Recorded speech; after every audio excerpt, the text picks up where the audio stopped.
Hello everyone, this is Silky Khanna. So let us start with next lecture of economics.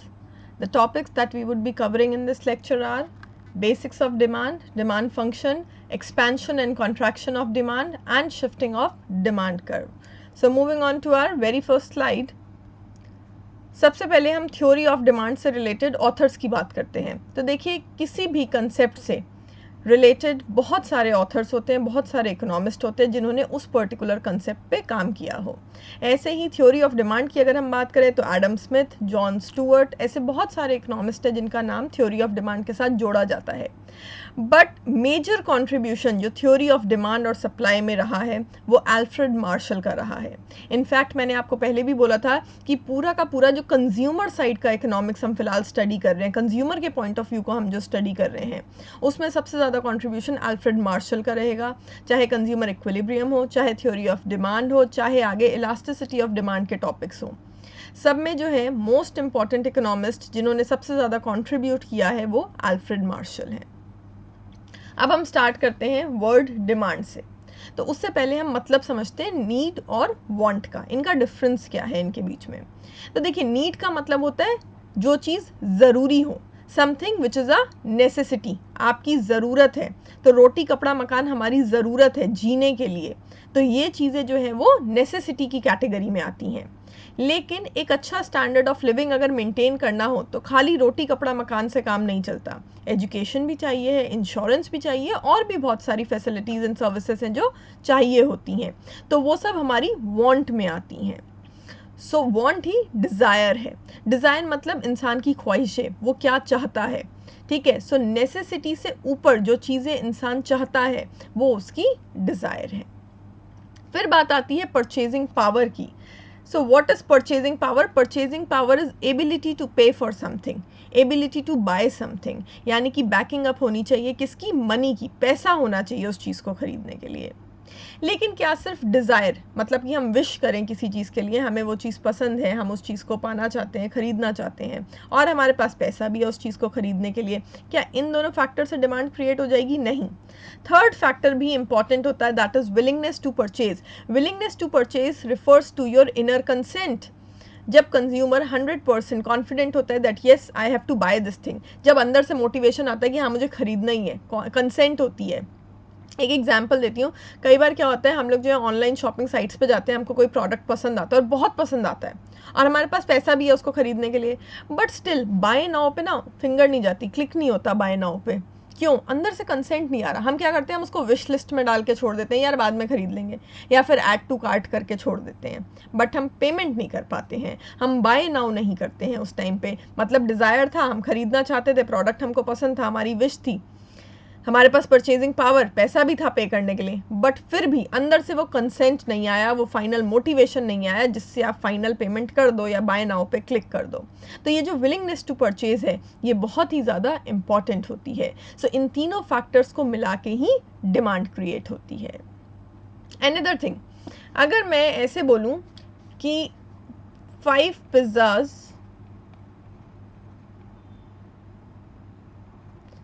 Of Domino's are in demand, Domino's के 5 pizza की demand है, तो क्या ये statement सही तरीके से डिमांड को रिप्रेजेंट करेगी? नहीं। डोमिनोज के 5 पिज़्ज़ा की डिमांड है, बट एट व्हाट प्राइस? क्योंकि प्राइस जब फ्लक्चुएट होगा तो डिमांड भी फ्लक्चुएट होगी। और डिमांड कितने ड्यूरेशन में? भाई 5 पिज़्ज़ा की डिमांड 1 घंटे में है, 1 दिन में है या 1 महीने में है? So demand should always be stated in reference to price and time. बहुत इंपॉर्टेंट होता है प्राइस एंड टाइम को बताना जब हम किसी चीज़ की डिमांड बताते हैं। तो 5 पिज़्ज़ाज ऑफ डोमिनोज, डोमिनोज के 5 पिज़्ज़ा की डिमांड है, ठीक है, at what price? At the price of ₹200। कितनी देर में? 1 घंटे में। 1 घंटे में इतनी डिमांड आ रही है। अब ये कंप्लीटली डिमांड को रिप्रेजेंट किया जा रहा है। क्यों? अभी तो ये 200 रुपये प्राइस है तो 5 पिज़्ज़ा की डिमांड है। लेट्स से प्राइस जो है 150 हो जाए, डिस्काउंट लगा दे ये लोग, तो हो सकता है एकदम से डिमांड बढ़ जाए। सो डिमांड क्योंकि प्राइस के रिलेशन में फ्लक्चुएट करती है, इसीलिए डिमांड को हमेशा प्राइस और टाइम के साथ स्टेट किया जाता है। So demand should always be stated in reference to price and time. Another thing we have law of demand, जिसको हम first law in the market भी बोलते हैं, because this is one of the most important laws in economics, जो कि बाकी equilibriums derive करने में भी काम आता है. So law of demand क्या कहता है कि जब कोई प्रोडक्ट महंगा हो जाता है, उसका प्राइस बढ़ जाता है, तो उसकी डिमांड जो है क्या हो जाती है, कम हो जाती है. और कोई प्रोडक्ट अगर सस्ता हो जाता है, उसका प्राइस गिर जाता है, तो उसकी डिमांड ज़्यादा हो जाती है. And this is very obvious. As a consumer आप सोच के देखिए कि कोई प्रोडक्ट आप खरीदते थे, वो महंगा हो गया, उसका प्राइस जो है मार्केट में इंक्रीज़ हो गया, तो हम अपना कंजम्पशन कम कर देते हैं, हम उसको कम खरीदने लगते हैं. वहीं कोई प्रोडक्ट सस्ता हो जाता है, तो शायद हम लोग ज़्यादा खरीदने लगे. सो ये एक नॉर्मल कंज्यूमर बिहेवियर है. बट इसके साथ एक वर्ड आता है ceteris paribus. Demand and price are inversely related. Demand में और प्राइस में इन्वर्स रिलेशन है, लेकिन इसके साथ एक कंडीशन है, वो कंडीशन है सेटरस पैरेबस की, यानी कि ये जो डिमांड और प्राइस का इन्वर्स रिलेशन है, ये मार्केट में तभी एप्लीकेबल होगा जब बाकी के फैक्टर्स कांस्टेंट रहेंगे. डिमांड के ऊपर सिर्फ और सिर्फ प्राइस का इम्पैक्ट नहीं पड़ता है, बल्कि और भी बहुत सारे फैक्टर्स का इम्पैक्ट पड़ता है. फॉर एग्जाम्पल, कोई प्रोडक्ट मार्केट में महंगा हो गया, लेकिन उसी दिन मेरी इनकम भी इंक्रीज हो गई, मुझे प्रमोशन मिल गया, मेरी सैलरी बढ़ गई, तो क्या मेरा कंजम्पशन डिक्लाइन करे? ऐसा ज़रूरी है? नहीं. मेरी इनकम बढ़ गई है, तो भले ही जो है वो प्रोडक्ट महंगा हो गया, उसका प्राइस इंक्रीज हो गया, फिर भी हो सकता है मैं पहले से ज़्यादा खरीद सकूं, because my income has also increase at the same time. So और भी बहुत सारे फैक्टर्स होते हैं जो डिमांड के ऊपर इम्पैक्ट डालते हैं. बट जब हम लॉ ऑफ डिमांड स्टडी करते हैं, तो हम मान के चलते हैं ceteris paribus means other things remaining constant. बाकी के सारे फैक्टर्स को हम कांस्टेंट मान के चलेंगे, हम मान के चलेंगे कि उनमें कोई चेंज नहीं हो रहा है. और पूरी इकोनॉमिक्स में हम ज़्यादातर यही ट्राई करते हैं कि जब हम एक फैक्टर का इम्पैक्ट दूसरे फैक्टर पर पड़े, तो हम बाकी के फैक्टर्स को कांस्टेंट रख सकें. ऐसा क्यों? ऐसा इसलिए कि अगर आप सारे फैक्टर्स को एक साथ चेंज कर देंगे, तो आपको किसी भी सिंगल फैक्टर का एग्जैक्ट इम्पैक्ट दूसरे फैक्टर पर पता नहीं चलेगा. अब जो है डिमांड में अगर हम जो है इन सारे फैक्टर्स को अलाउ कर दें चेंज होने के लिए, सो डिमांड जो फ्लक्चुएट कर रही है, वो इनकम की वजह से कर रही है, प्राइस की वजह से कर रही है, या पॉपुलेशन की वजह से कर रही है, या डिस्ट्रीब्यूशन ऑफ इनकम की वजह से कर रही है. बहुत सारे फैक्टर्स हैं. डिमांड किसकी वजह से फ्लक्चुएट कर रही है, हम बता ही नहीं पाएंगे. किसका कितना इम्पैक्ट पड़ रहा है डिमांड पे, हम बता ही नहीं पाएंगे. सो इस इफेक्ट को सेग्रीगेट करने के लिए, एक एक फैक्टर का इंडिविजुअल इम्पैक्ट डिमांड पर क्या पड़ेगा वो बताने के लिए, जब हम एक फैक्टर को स्टडी करेंगे, तो हम बाकी के फैक्टर्स को कांस्टेंट रखेंगे. सो लॉ ऑफ डिमांड में हम प्राइस का इम्पैक्ट डिमांड पे पड़ते हैं, और बाकी के फैक्टर्स को हम क्या करते हैं, कांस्टेंट रख के चलते हैं. Although practically it does not happen. Practically अगर आप मार्केट देखेंगे, तो मार्केट में सारे फैक्टर्स एक साथ चेंज हो रहे होते हैं. बट थ्योरेटिकली जब हम पढ़ते हैं, तो हमें एक टाइम पे एक ही फैक्टर का इम्पैक्ट देखना है. अजम्पशंस क्या है लॉ ऑफ डिमांड के? अजम्पशंस यही है कि प्राइस को छोड़ के बाकी जितने भी डिटर्मिनेंट्स ऑफ डिमांड है, डिटर्मिनेंट्स ऑफ डिमांड का मतलब है वो सारे फैक्टर्स जो डिमांड को इन्फ्लुएंस करते हैं, डिमांड पर इम्पैक्ट करते हैं, वो सारे के सारे फैक्टर्स जो हैं कांस्टेंट रहेंगे. तो देखते हैं क्या क्या वो फैक्टर्स हैं. सबसे पहला इनकम. कंज्यूमर की इनकम चेंज नहीं होनी चाहिए है. पॉपुलेशन में किसी प्रकार का चेंज नहीं आना चाहिए. साइज मतलब नंबर में, कि पॉपुलेशन कम हो रही है या ज़्यादा हो रही है. और कंपोजिशन का मतलब होता है कि पॉपुलेशन के डेमोग्राफिक्स क्या है. फॉर एग्जांपल, बूढ़े लोग ज़्यादा हैं, या यंगस्टर्स ज़्यादा हैं, या बच्चे ज़्यादा हैं, तो कंपोजिशन क्या है, जेंडर वाइज मेल ज़्यादा है, फीमेल ज़्यादा है. इस तरीके का जो कंपोजिशन है पॉपुलेशन का, वो भी चेंज नहीं हो. प्राइस ऑफ रिलेटेड गुड, यानी कि जो सब्सटीट्यूट गुड है या कॉम्प्लीमेंट्री गुड है, उनका भी प्राइस चेंज नहीं होना चाहिए. कंज्यूमर का जो टेस्ट एंड प्रेफरेंस है, यानी कि उसकी जो लाइकिंग डिसलाइकिंग है किसी प्रोडक्ट को लेके, वो भी चेंज नहीं होनी चाहिए है. फ्यूचर में किसी प्रोडक्ट का प्राइस क्या होगा, उसको लेके कंज्यूमर की जो एक्सपेक्टेशन है, वो भी चेंज नहीं होनी चाहिए. और क्लाइमेटिक कंडीशन भी चेंज नहीं होनी चाहिए है. And this is not the complete list. There can be an number of factors. Government की पॉलिसी चेंज नहीं होनी चाहिए है. डिस्ट्रीब्यूशन ऑफ इनकम हमारे देश में जो है वो चेंज नहीं होना चाहिए. ऐसे न्यूमरस फैक्टर्स हो सकते हैं. हालांकि इन सारे फैक्टर्स का भी इम्पैक्ट डिमांड पर क्या पड़ता है, वो हम आगे चल के पढ़ेंगे. लेकिन जब हम प्राइस के साथ डिमांड को रिलेट करेंगे, तब इन फैक्टर्स को कांस्टेंट रख के चलेंगे. Moving on to next slide. अब हम बात करते हैं एक्सेप्शंस की. एक्सेप्शन मतलब अपवाद, जहां पर लॉ ऑफ डिमांड फेल हो जाता है. तो देखो, एक्चुअल में हमारा लॉ ऑफ डिमांड है क्या. हमारा लॉ ऑफ डिमांड कहता है कि जब प्राइस बढ़ेगा तो डिमांड कम होगी, और जब प्राइस कम होगा तब डिमांड बढ़ेगी. Inverse relation. एक्सेप्शन कब क्रिएट होगा, जब प्राइस के बढ़ने पर डिमांड बढ़ जाए, या प्राइस के कम होने पर डिमांड कम हो जाए. ये होंगी एक्सेप्शनल केसेस. याद रखना, लोग एक्सेप्शन में भी कंफ्यूज हो जाते हैं कि एक्सेप्शन में होता क्या है। जो हमारा लॉ ऑफ डिमांड है वो फेल कर जाएगा, यानी कि प्राइस और डिमांड के बीच में जो इन्वर्स रिलेशन है वो स्टैब्लिश नहीं होगा, डायरेक्ट रिलेशन होगा। प्राइस बढ़ेगा तो डिमांड भी बढ़ रहा है, प्राइस कम हो रहा है तो डिमांड भी कम हो रही है। तो ऐसा जो है किन किन केसेस में होता है वो देखते हैं। तो सबसे पहला एक्सेप्शन है गिफिन्स पैराडॉक्स। सो ये गिफिन्स पैराडॉक्स क्या है? देखिए 1848 में आयरलैंड में अकाल की स्थिति थी, फैमिन सिचुएशन थी। तो सर रॉबर्ट गिफिन ने एक फेनोमेनन उस टाइम पे ऑब्जर्व किया। उन्होंने नोटिस किया कि जो बेचारे फार्मर्स हैं, जो पीजेंट्स हैं, वो जो है ज़्यादा से ज़्यादा पोटैटो खरीद रहे हैं, जबकि पोटैटो का प्राइस भी जो है बहुत हाई हो रहा है। तो यहाँ पर लॉ ऑफ डिमांड फेल कर गया रियल वर्ल्ड मार्केट में कि भाई पोटैटो का प्राइस जो है वो राइज कर रहा है और फिर भी जो है बहुत ज़्यादा पोटैटो खरीद रहे हैं बेचारे फार्मर्स और पेजेंट्स। तो उनको समझ में नहीं आया ऐसा क्यों हुआ। फिर उन्होंने उस चीज़ को काफ़ी लंबे टाइम तक ऑब्जर्व किया और फिर उन्होंने उसकी एक्सप्लेनेशन दी, डिटेल्ड एनालिसिस किया कि ऐसा क्यों होता है।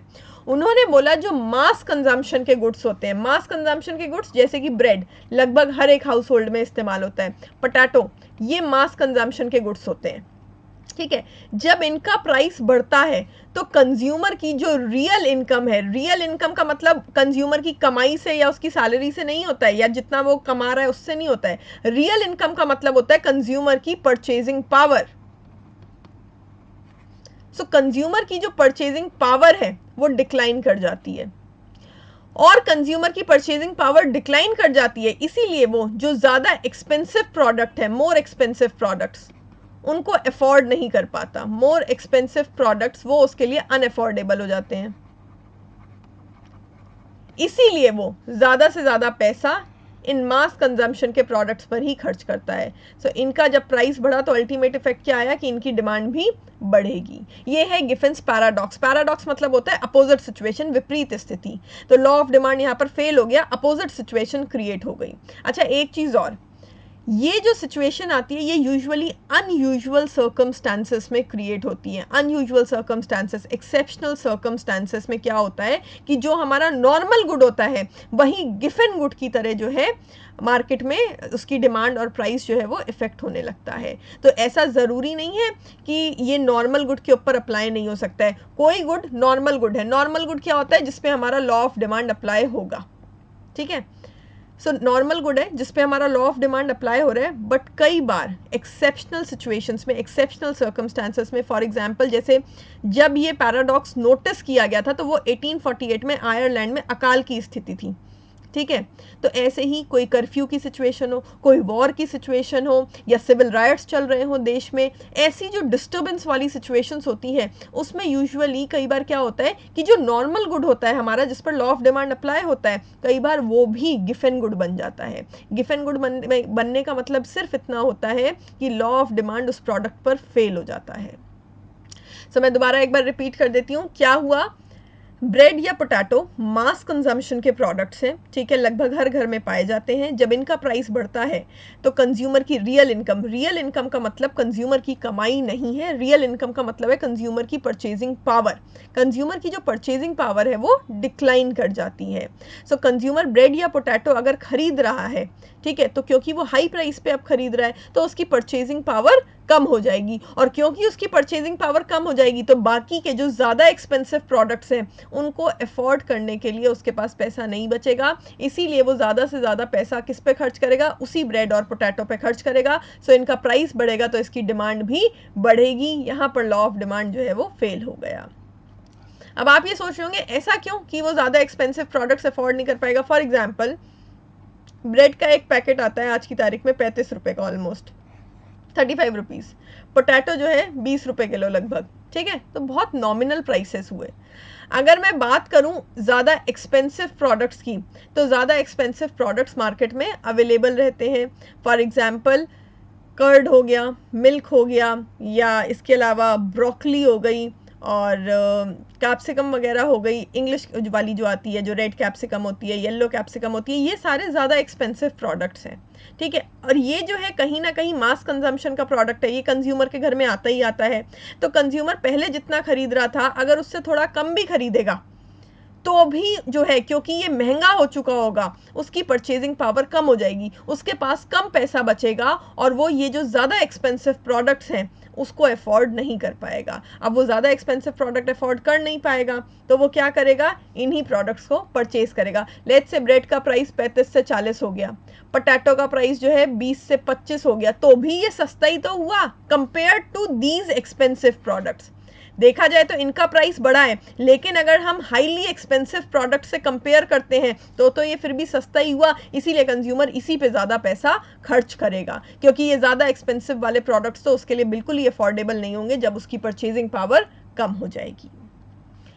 Next we have articles of distinction. तो आर्टिकल्स ऑफ डिस्टिंक्शन क्या होते हैं? फॉर एग्जाम्पल पुराने स्टैचूज, पुराने एंटीक्स, पुराने कॉइन्स, लोग यहाँ तक कि पोस्ट कार्ड वगैरह का भी कलेक्शन करते हैं।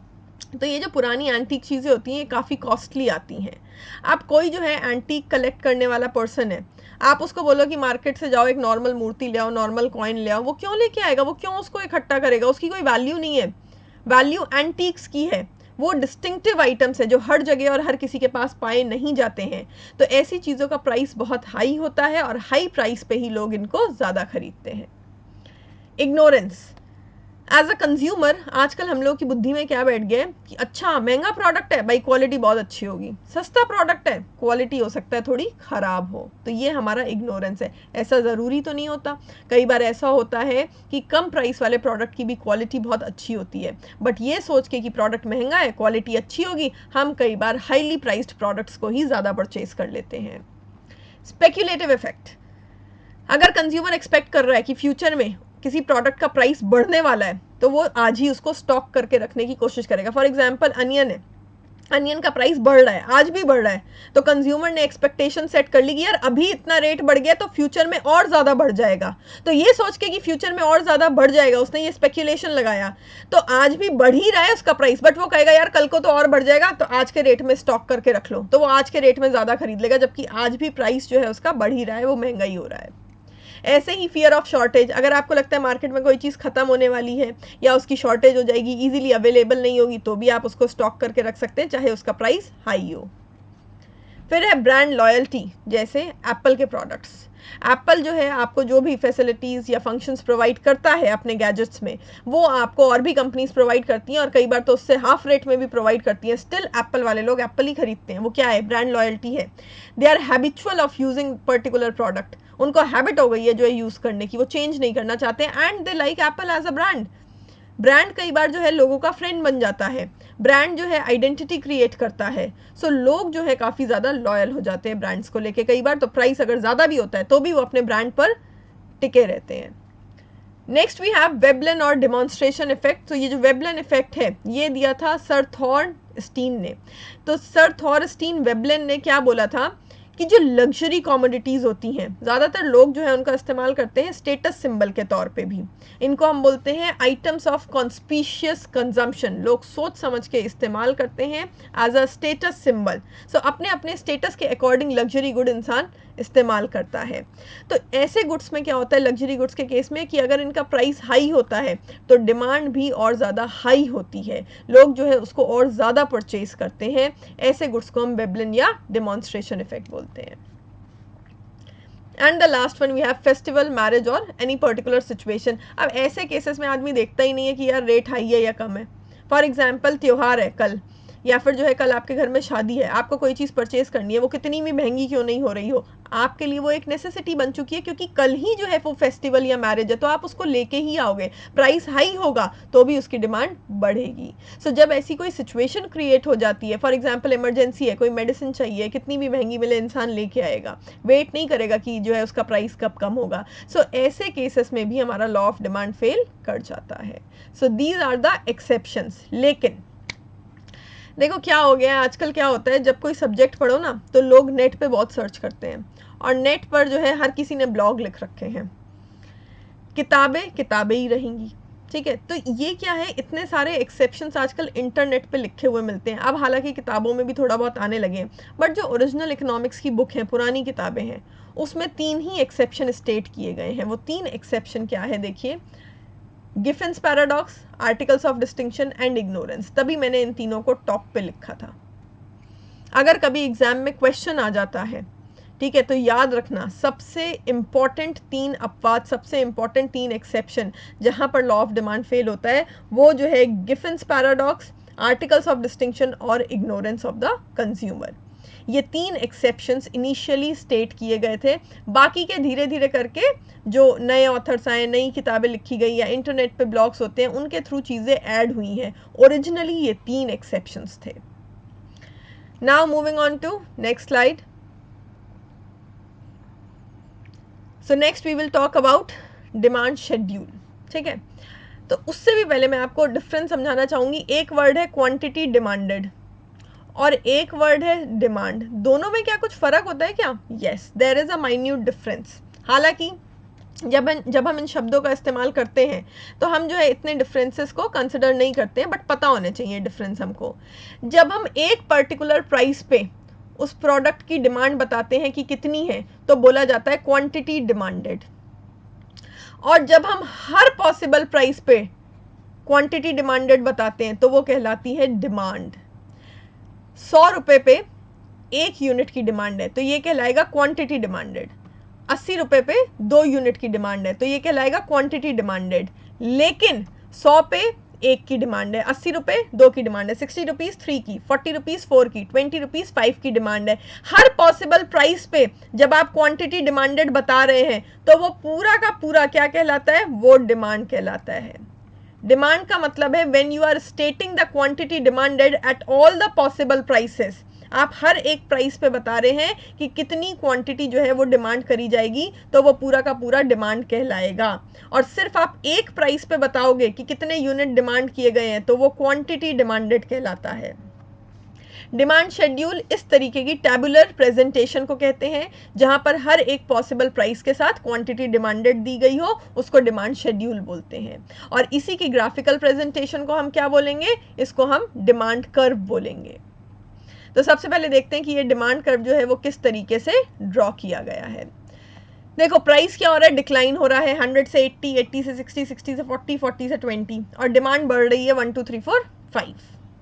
हमने ये प्लॉट किया 100 पे 1, प्राइस 100, डिमांड 1 और price 80, demand 2, then 60 and 3, 40 and 4 and 20 and 5। तो ये एक स्ट्रेट लाइन डिमांड कर्व बन गया। लेकिन कभी सोचा है कि प्राइस को ही वाई एक्सिस पर क्यों दिखाते हैं और क्वांटिटी डिमांडेड को एक्स एक्सिस पर क्यों दिखाते हैं? हमारा जो है इकोनॉमिक्स में ये कस्टम है, ये रूल है कि जो इंडिपेंडेंट वेरिएबल होगा उसको आप वाई एक्सिस पर दिखाओगे। सो इंडिपेंडेंट वेरिएबल जिसको प्राइस को इंडिपेंडेंट वेरिएबल माना गया है उसको वाई एक्सिस पर दिखाओगे और डिपेंडेंट वेरिएबल को एक्स एक्सिस पर दिखाओगे, ये रूल है। इसीलिए देखो हर चीज़ का लॉजिक होता है, कोई भी चीज़ इकोनॉमिक्स में मैंने बोला बिना लॉजिक के नहीं है। सो प्राइस जो है वो इंडिपेंडेंट वेरिएबल है, इंडिपेंडेंट वेरिएबल को हमेशा वाई एक्सिस पर दिखाएंगे, डिपेंडेंट वेरिएबल को हमेशा एक्स एक्सिस पर दिखाएंगे। अब इसका क्या मतलब है? Independent variable, dependent variable.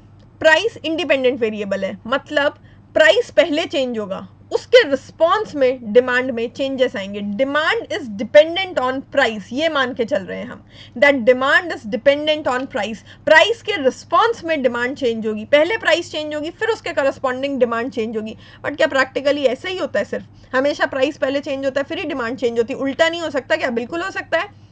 किसी प्रोडक्ट की डिमांड बहुत हाई हो जाए तो वो महंगा नहीं हो जाता है, जो सेलर्स होते हैं उसका रेट नहीं बढ़ा देते हैं। सो क्वांटिटी के रिस्पॉन्स में भी प्राइस चेंज होता है। बट फिलहाल थ्योरेटिकली हम ये मान के चल रहे हैं कि प्राइस इंडिपेंडेंट वेरिएबल है और क्वांटिटी डिमांडेड डिपेंडेंट वेरिएबल है। प्राइस के रिस्पॉन्स में डिमांड चेंज होगी, पहले प्राइस चेंज होगा फिर डिमांड चेंज होगी, है ना। प्राइस के रिस्पॉन्स में डिमांड चेंज होगी। डिपेंडेंट वेरिएबल बाद में चेंज होता है, डिपेंडेंट वेरिएबल जो है वो डिपेंडेंट रहता है इंडिपेंडेंट वेरिएबल पे। सो इस तरीके का रिलेशन होता है इंडिपेंडेंट और डिपेंडेंट वेरिएबल के बीच में। अब बात करते हैं ये जो हमारा डिमांड कर्व है इसकी शेप की। इसकी शेप क्या है? It is downward sloping. Why it is downward sloping? अब हम इसकी शेप की बात करते हैं। So it is downward sloping.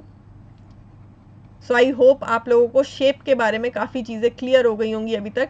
Downward sloping है, डाउनवर्ड स्लोपिंग क्यों है? Because of negative relation, price कम हो रहा है, डिमांड बढ़ रही है, सो नेगेटिव रिलेशन है जो दो फैक्टर्स आपने प्लॉट किए हैं उनके बीच में, इसीलिए कर्व डाउनवर्ड स्लोपिंग बना है। अनदर थिंग, ये स्ट्रेट लाइन क्यों बना है? Why it is a straight line, वो पता लगाने के लिए हमें स्लोप निकालनी पड़ेगी। तो स्लोप का फॉर्मूला लॉस अपॉन गेन या फिर change in Y upon change in X. So Y axis पर आप क्या दिखा रहे हैं? प्राइस दिखा रहे हैं, यानी कि change in price. X axis पर क्या दिखा रहे हैं आप? क्वांटिटी दिखा रहे हैं, सो चेंज इन क्यू। सो सबसे पहली चीज तो इससे ये निकल के आई, कभी क्वेश्चन आ जाए कि डिमांड कर्व की स्लोप क्या होती है? डिमांड कर्व की स्लोप का फॉर्मूला होता है change in price divided by change in quantity. ये फॉर्मूला और कहीं से नहीं आया है, हम लोग स्लोप हमेशा से पढ़ते आए हैं, क्या होती है? Change in Y divided by change in X. Y axis पे प्राइस दिखा रहे हो, एक्स एक्सिस पर क्वांटिटी दिखा रहे हो, इसीलिए इसको change in price divided by change in quantity भी लिख सकते हैं। आगे माइनस का साइन लगेगा, क्यों माइनस का साइन लगेगा? बिकॉज माइनस का साइन जो है लॉ ऑफ डिमांड को, यानी कि प्राइस और डिमांड के बीच के इनवर्स रिलेशन को रिप्रेजेंट करेगा। अब जो है निकालते हैं हम लोग हर एक पॉइंट पे स्लोप। तो आप इसमें एक चीज देखो, हमेशा क्या हो रहा है? Price every time it is falling by 20 rupees और डिमांड हर टाइम 1 यूनिट से बढ़ रही है। तो आप किसी भी पॉइंट पे स्लोप निकालोगे तो वो क्या आएगी? चेंज इन प्राइस हर बार कितना हो रहा है? 20 divided by change in quantity हर बार कितनी हो रही है? 1। तो आप किसी भी पॉइंट पर अगर स्लोप निकालते हैं तो वो कितनी आएगी? 20 आएगी। स्लोप कांस्टेंट रहेगी, स्लोप हर पॉइंट पे 20 ही आएगी, क्योंकि हर बार प्राइस में जितना चेंज हो रहा है उसके करस्पॉन्डिंग जो डिमांड है उसमें भी उतना ही चेंज हो रहा है, प्रोपोर्शनेट चेंज हो रहा है। हर बार प्राइस अगर 20 रुपीज़ कम हो रहा है तो डिमांड हर बार 1 रुपये ही बढ़ रही है, 1 यूनिट ही बढ़ रही है। So it will always B 20 इस केस में। सो क्योंकि कांस्टेंट स्लोप है इसीलिए हमारा कर्व स्ट्रेट लाइन है, ठीक है, because of constant slope. But is this the only case possible? क्या हमेशा स्ट्रेट लाइन ही होता है डिमांड कर्व? नहीं, ये जो स्ट्रेट लाइन डिमांड कर्व होता है इसको हम बोलते हैं लीनियर डिमांड कर्व। लीनियर का मतलब क्या होता है? हमेशा लीनियर शब्द आप तब इस्तेमाल कर सकते हैं जब जो है आप किसी चीज़ में जो चेंज कर रहे हैं वो चेंजेस इक्वल अमाउंट के हों। हर बार प्राइस के रिस्पॉन्स में डिमांड में जो चेंज हो रहा है वो उतना ही है। हर बार प्राइस जब 20 रुपीज़ कम होगा तो डिमांड जो है वो 1 यूनिट बढ़ती चली जाएगी।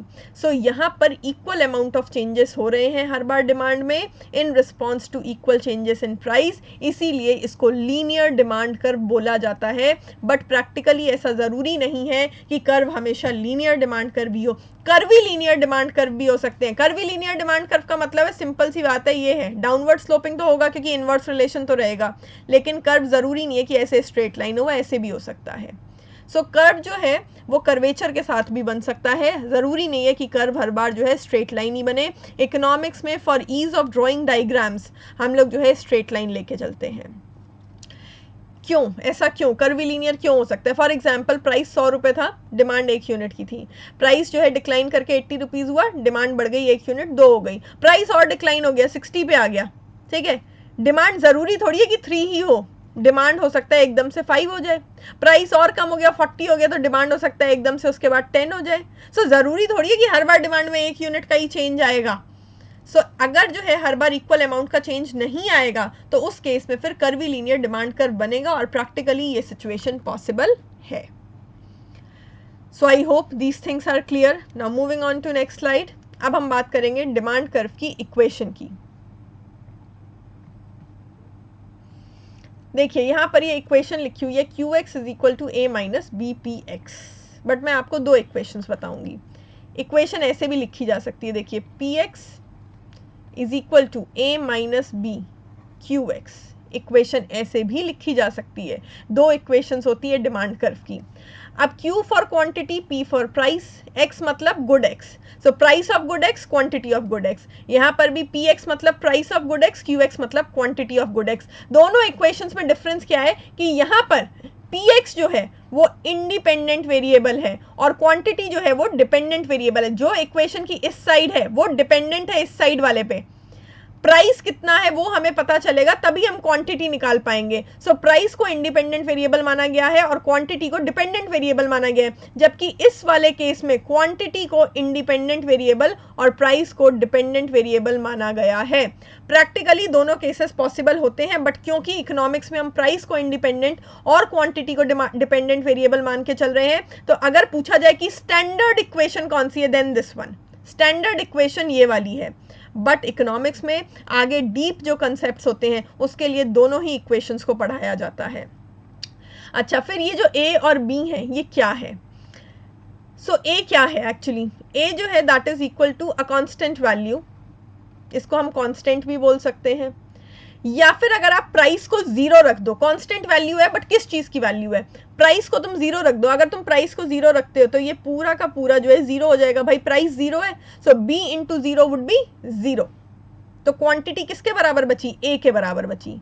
तो ए क्या है? ए को हम ये भी कह सकते हैं, it is quantity demanded when price is equal to zero. जब प्राइस जीरो है तो कितनी क्वांटिटी डिमांड करी जा रही है, वो ए है, और जब प्राइस जीरो है तो भाई मैक्सिमम क्वांटिटी डिमांडेड होगी, तो कहीं ना कहीं हम इसको मैक्सिमम क्वांटिटी भी लिख सकते हैं, या फिर इसका एक और मतलब भी निकल सकता है, वो ये है कि सिर्फ और सिर्फ प्राइस थोड़ी डिमांड को जो है इन्फ्लुएंस करता है, और भी बहुत सारे फैक्टर्स है ना, जैसे income of the consumer, taste and preferences of the consumer. तो एक्चुअल में जो ए है वो बाकी के जो डिटर्मिनेंट्स ऑफ डिमांड है उनका जो इम्पैक्ट होता है उसको रिप्रेजेंट करता है। सो ए की जो वैल्यू है वो रिप्रेजेंट करती है impact of factors other than price, impact of factors other than price. So I hope this is clear कि A क्या है, उसके क्या क्या नाम हो सकते हैं। और एक चीज मैं आपको और क्लियर करना चाहूंगी, लेट्स से हम यहाँ पर अभी हम कुछ भी नहीं कर रहे हैं, सिर्फ हम जो है ये मान के चल रहे हैं कि ये A क्या है। अब आप सोचो, आपने प्राइस को जीरो रखा, सो क्वांटिटी बराबर A, यहाँ पर आप प्राइस दिखा रहे हो, यहाँ पर आप क्वांटिटी दिखा रहे हो, तो प्राइस को जीरो रखा और क्वांटिटी प्लॉट कर रहे हो अगर, तो क्या होगा, यहां कहीं प्लॉट होगी ना एक्स एक्सिस पर, प्राइस जीरो है, सिर्फ क्वांटिटी जो है वो ए के बराबर है, सो ये ए जो है वो इस एक्सिस पर कहीं ना कहीं प्लॉट होगा, यहाँ कहीं पे भी हो सकता है। ये कौन सी एक्सिस है? एक्स एक्सिस है, तो यानी कि ए को हम एक्स इंटरसेप्ट भी बोल सकते हैं, a is equal to x intercept. Quantity demanded when price is zero, price zero है और क्वांटिटी की कुछ वैल्यू है, अगर ऐसा पॉइंट प्लॉट करना पड़े तो यहीं कहीं प्लॉट होगा ना एक्स एक्सिस पर, तो आप इसको एक्स इंटरसेप्ट भी बोल सकते हैं। फिर आती है बात बी की। बी क्या है? बी होता है change in quantity divided by change in price. क्यों? क्योंकि प्राइस के रिस्पॉन्स में क्वांटिटी चेंज हो रही है इस इक्वेशन में। सो प्राइस के रिस्पॉन्स में क्वांटिटी में कितना चेंज आ रहा है वो बी रिप्रेजेंट करता है। B represents the magnitude of change. Law of demand हमें सिर्फ डायरेक्शन ऑफ चेंज बताता है कि प्राइस बढ़ेगा तो डिमांड कम होगी, प्राइस कम होगा तो डिमांड बढ़ेगी, बट कितना, प्राइस कितना बढ़ेगा, जो डिमांड जो है कम होगी तो कितनी कम होगी, ये अमाउंट कौन बताएगा? So magnitude of change, amount of change हमें कहां से पता चलेगा? बी से पता चलेगा। सो बी है change in Q divided by change in price, की प्राइस के कितना चेंज होने पर क्वांटिटी में कितना चेंज आ रहा है वो बी रिप्रेजेंट करता है। ऐसे ही अब आप ये दूसरी इक्वेशन देखो, पी तो प्राइस है, क्यू क्वांटिटी है, ए क्या होगा? ए वही एक कांस्टेंट वैल्यू होगी। ये कांस्टेंट वैल्यू कैसे डिराइव होगी? यहाँ पर क्वांटिटी को जीरो रख दो, अगर क्वांटिटी को आप जीरो रखोगे तो बी इंटू जीरो, ये पूरी की पूरी वैल्यू जो है वो क्या हो जाएगी? जीरो हो जाएगी। सो प्राइस किसके बराबर बचा? ए के बराबर बचा। So a is the price when quantity is equal to zero. जब हमने Q को जीरो रख दिया तो प्राइस A के बराबर बचा, तो A क्या हुआ? Price when quantity is zero. ऐसा कौन सा प्राइस होगा जिस पे क्वांटिटी जीरो डिमांड करी जाएगी? That must be the maximum price. जब मार्केट में प्राइस बहुत ज्यादा हाई होगा या मैक्सिमम होगा तभी तो डिमांड जीरो होगी। सो A को हम मैक्सिमम या अ वेरी हाई प्राइस भी बोल सकते हैं जिसपे क्वांटिटी डिमांडेड जीरो हो। या फिर सेम थिंग, जैसे कि प्राइस को छोड़ के ये बाकी के फैक्टर्स का इंपैक्ट दिखाता है ए वाली वैल्यू, वैसे ही यहाँ पर भी ए वाली वैल्यू क्वांटिटी को छोड़ के बाकी के फैक्टर्स का इंपैक्ट प्राइस पे दिखाएगी। यहां पर हम क्वांटिटी का इंपैक्ट प्राइस पे देख रहे थे, सो ए क्या करेगा, क्वांटिटी को छोड़ के बाकी के जो फैक्टर्स हैं उनका इंपैक्ट प्राइस पर दिखाएगा। So impact of other factors show करेगा, ये impact of other factors on price. अच्छा, इसके अलावा कौन सा इंटरसेप्ट बनेगा, देखो क्वांटिटी को जीरो मान लिया है तब ये प्राइस है।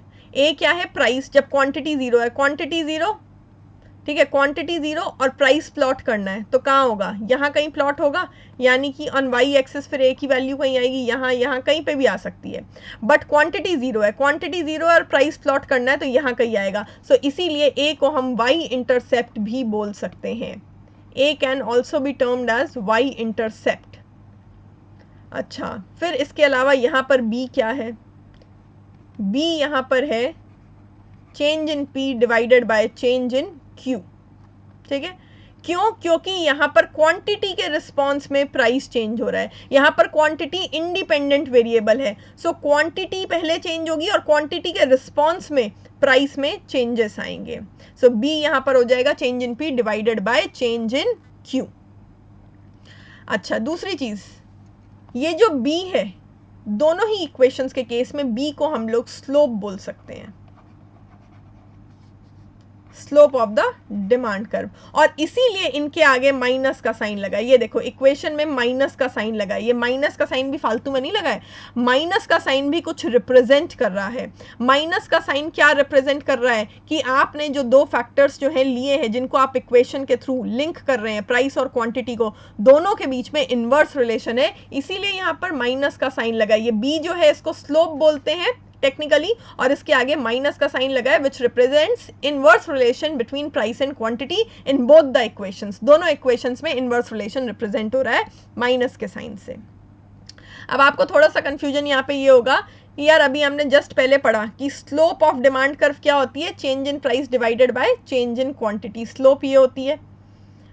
तो फिर change in Q divided by change in P, इसको हम क्यों स्लोप बोल रहे हैं, ठीक है। टेक्निकलिटी और कस्टम और यूजेज नाम की भी कोई चीज़ होती है इकोनॉमिक्स में। आप जो है इक्वेशन को चाहे इस तरीके से लिखो चाहे इस तरीके से लिखो, चाहे आप इसको इंडिपेंडेंट वेरिएबल मानो क्वांटिटी को, चाहे आप प्राइस को इंडिपेंडेंट वेरिएबल मानो, उसके अकॉर्डिंग हम बी की वैल्यू लिखते हैं। लेकिन बोला जो है दोनों ही इक्वेशंस में बी को स्लोप जाता है। कायदे में देखा जाए तो ये इनवर्स ऑफ स्लोप हुआ, change in Q divided by change in P, ये स्लोप का इनवर्स हुआ। लेकिन ऐसा नहीं बोलते हैं, दोनों को ही हम स्लोप बोल के चलते हैं सिंपली, दैट इज द फंडा। सो आई होप ये इक्वेशंस जो है वो क्लियर होंगी। स्टैंडर्ड इक्वेशन फिर भी ये वाली रहेगी, दिस वन। अच्छा, अब इन इक्वेशंस का क्या यूज है, और तो अब मैं आपको इक्वेशन लिख के दिखाती हूँ इक्वेशन कैसे लिखी जाती है। For example Q is equal to 40 minus 2P, ये इक्वेशन आपको दे रखी है। सो अगर आपको इस तरीके से कोई इक्वेशन कभी भी दी जाती है, सो आप प्राइस की वैल्यू पुट करके क्वांटिटी डिमांडेड निकाल सकते हो करस्पॉन्डिंग प्राइसेस पे। फॉर एग्जांपल अगर जो है मैं पी की वैल्यू रखूं 10, पी की वैल्यू अगर मैं 10 रखूं तो क्वांटिटी कितनी आएगी, सो पी की value 10, 2 into 10 20, 40 minus 20 that is 20, quantity की वैल्यू 20 आ जाएगी।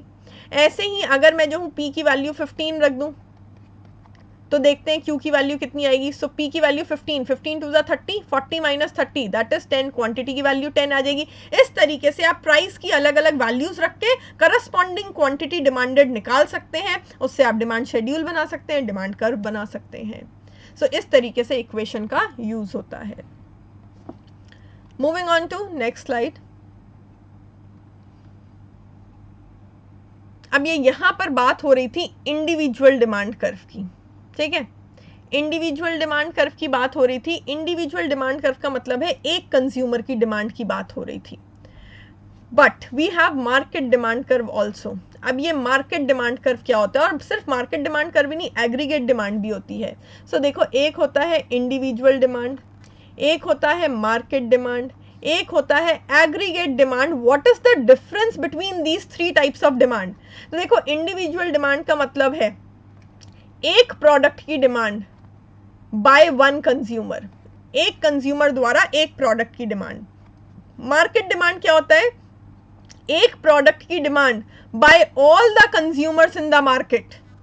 और एग्रीगेट डिमांड का मतलब होता है सारे प्रोडक्ट्स की demand by all the consumers in the market. इसीलिए ये जो है ये मैक्रो का कंसेप्ट है, इसको मैक्रो इकोनॉमिक्स में पढ़ते हैं क्योंकि इसमें एग्रीगेशन बहुत ज़्यादा हो गया। इसमें हम जो है पूरी इकोनॉमी में जितने भी प्रोडक्ट्स हैं उनकी टोटल डिमांड क्या है by all the consumers in the market, वो स्टडी करते हैं। ये मैक्रो का कंसेप्ट है। इंडिविजुअल डिमांड, मार्केट डिमांड दोनों माइक्रो के कंसेप्ट हैं जिसको हम माइक्रो इकोनॉमिक्स में स्टडी करते हैं। इंडिविजुअल डिमांड में एक प्रोडक्ट की डिमांड एक कंज्यूमर के द्वारा स्टडी करी जाती है। मार्केट डिमांड में एक प्रोडक्ट की demand by all the consumers in the market study करी जाती है। सो मार्केट डिमांड में एग्रीगेशन तो हुआ क्योंकि देखो इंडिविजुअल डिमांड में एक कंज्यूमर की डिमांड, मार्केट डिमांड में सारे कंज्यूमर्स की डिमांड। सो एग्रीगेशन तो हुआ, लेकिन इतना ज्यादा नहीं कि हम उस कंसेप्ट को मैक्रो में शिफ्ट कर दें। अभी भी हम एक प्रोडक्ट की डिमांड पे ही फोकस कर रहे हैं, इसीलिए मार्केट डिमांड को भी माइक्रो में ही स्टडी किया जाता है।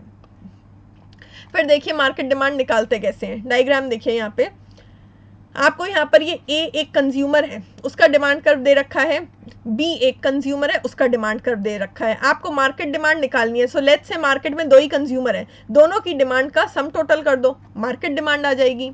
तो देखो जब प्राइस है 4 तो ए ने 1 यूनिट की डिमांड करी और बी ने भी 1 यूनिट की डिमांड करी। सो 1 + 1 कितना हो जाएगा 2। तो जब जो है प्राइस 2 होगा तब जो है दोनों ने टोटल मिला के कितने यूनिट की डिमांड करी, 2 यूनिट्स की डिमांड करी। ऐसे ही जब प्राइस 3 है तो इसने 2 यूनिट्स मांगे और इसने भी 2 यूनिट्स मांगे। सो 2 + 2 4, तो यानी कि 4 यूनिट की डिमांड हो जाएगी टोटल। फिर जो है जब प्राइस 2 रुपए है तो ए ने 3 यूनिट्स डिमांड किए और बी ने भी 3 यूनिट्स डिमांड किए। सो 3 and 3 6 यूनिट्स की डिमांड हो गई प्राइस जब 2 है तब। ऐसे ही जब प्राइस 1 रुपी है तो ए ने 4 यूनिट्स मांगे और बी ने भी 4 यूनिट्स मांगे। सो 4 and 4 8, ये हो गई 8 यूनिट्स की डिमांड। सो इस तरीके से सिंपली मार्केट में जितने भी कंज्यूमर हो उनकी डिमांड को हम ऐड कर दे तो हमें मार्केट डिमांड कर्व मिल जाता है। सो इसीलिए हम कह सकते हैं market demand curve is the horizontal summation of individual demand curve. Summation है, हम सम टोटल कर रहे हैं, और हॉरिजॉन्टली, वर्टिकली होता है ऐसे, लाइक दिस, ऐसे, ये हम इस तरीके से कर रहे हैं हॉरिजॉन्टली लाइक दिस। सो ये हॉरिजॉन्टल समेशन हो रहा है। ठीक है, हम यहाँ पर ऐड करते जा रहे थे 1 and 1, ठीक है, ये 4 रुपीज़ पे डिमांड थी, उसको हम ऐड करते जा रहे थे, तो हम हॉरिजॉन्टली सम टोटल कर रहे हैं। अच्छा, one more thing which you must notice, market demand curve is always flatter than individual demand curve. ये हमेशा ज़्यादा फ्लैटर होगा, ज़्यादा चपटा होगा। Market demand curve will always be more flatter than individual demand curves. क्यों? क्योंकि इंडिविजुअल डिमांड कर्व जो है वो एक कंज्यूमर की डिमांड दिखा रहे हैं, तो उस केस में यहाँ पर देखो 4 रुपये पे 1 यूनिट की डिमांड है, यहाँ पे 4 रुपये पे 1 यूनिट की डिमांड है, बट यहाँ पर 4 रुपये पे 2 यूनिट की डिमांड है। तो लाइन थोड़ा और आगे को बनी है, ये ज़्यादा फ्लैट बनेगा, ये ज़्यादा चपटा बनेगा इसी कारण, क्योंकि प्राइस के हर एक पॉइंट पे मार्केट डिमांड कर्व में जो डिमांड होगी वो इंडिविजुअल डिमांड से ज़्यादा होगी, इसीलिए मार्केट डिमांड कर्व जो है वो ज़्यादा फ्लैट, ज़्यादा चपटा बनता है। Moving on to next slide. अब हम बात करते हैं डिमांड फंक्शन की। तो सबसे पहले तो समझिए कि डिमांड फंक्शन क्या है। सो डिमांड फंक्शन जो है वो एक प्रकार की इक्वेशन है जो कि डिमांड और डिमांड को इन्फ्लुएंस करने वाले फैक्टर्स के बीच में रिलेशनशिप रिफ्लेक्ट करती है। तो देखिए ये एक इक्वेशन है, dx मतलब demand for good x is equal to, मतलब इज द, f मतलब function of, so demand of good x is dependent on, function of मतलब इज डिपेंडेंट ऑन, डिमांड किन चीज़ों पर, किन फैक्टर्स पर डिपेंडेंट है। तो देखिए सबसे पहले px मतलब प्राइस ऑफ गुड x, वो जो प्रोडक्ट है जिसकी डिमांड की बात करी जा रही है उस प्रोडक्ट का खुद का प्राइस क्या है उस पर डिपेंडेंट है। PR का मतलब होगा प्राइस ऑफ रिलेटेड प्रोडक्ट्स, तो जो रिलेटेड प्रोडक्ट्स हैं यानी कि सब्स्टिट्यूट और कॉम्प्लीमेंट्री प्रोडक्ट्स जो हैं, सब्स्टिट्यूट और कॉम्प्लीमेंट्री गुड्स जो हैं उनके ऊपर डिपेंडेंट है, उनके प्राइस के ऊपर डिपेंडेंट है। Y means income of the consumer, T means taste and preferences, E means expectation of the consumer regarding future price. ये सारे डिटर्मिनेंट्स ऑफ डिमांड है, ये सारे वो फैक्टर्स हैं जो डिमांड को इन्फ्लुएंस करते हैं। So demand function determinants of demand और डिमांड के बीच में रिलेशनशिप दिखाता है। हम अब एक एक करके एक एक फैक्टर को स्टडी करेंगे कि एक फैक्टर का इम्पैक्ट डिमांड के ऊपर क्या होता है, और जब भी हम किसी एक फैक्टर को स्टडी करेंगे बाकी के फैक्टर्स को क्या रखना है, कांस्टेंट मान के चलना है। सारे फैक्टर्स को हम एक साथ चेंज नहीं करेंगे इकोनॉमिक्स में, सो वन बाय वन हम एक एक फैक्टर का, एक एक डिटर्मिनेंट का इम्पैक्ट जो है डिमांड पर देखेंगे।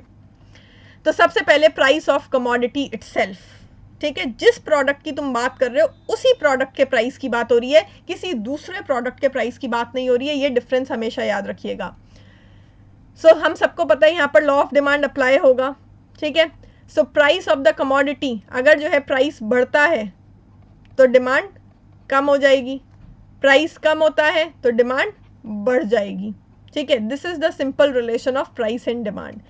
सो नॉर्मली हमारा डिमांड कर्व यहाँ पर बढ़ जाएगा। आप देख सकते हैं प्राइस 15 था तो डिमांड 4 थी, प्राइस कम हो गया 10 तो डिमांड बढ़ के कितनी हो गई, 8 हो गई।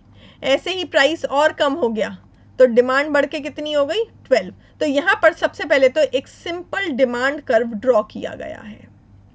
अच्छा, अब जो है इम्पैक्ट हमको देखना है या उसको किस तरीके से जो है प्रेजेंट किया जाए वो दिखाने के लिए मैं ये एरो डिलीट कर रही हूँ। अब आप देखिए, सबसे पहली चीज, लेट्स से आप बीच वाले पॉइंट पे हैं, बी वाले पॉइंट पे हैं, you are on this point, price 10 है मार्केट में और क्वांटिटी डिमांडेड 8 है।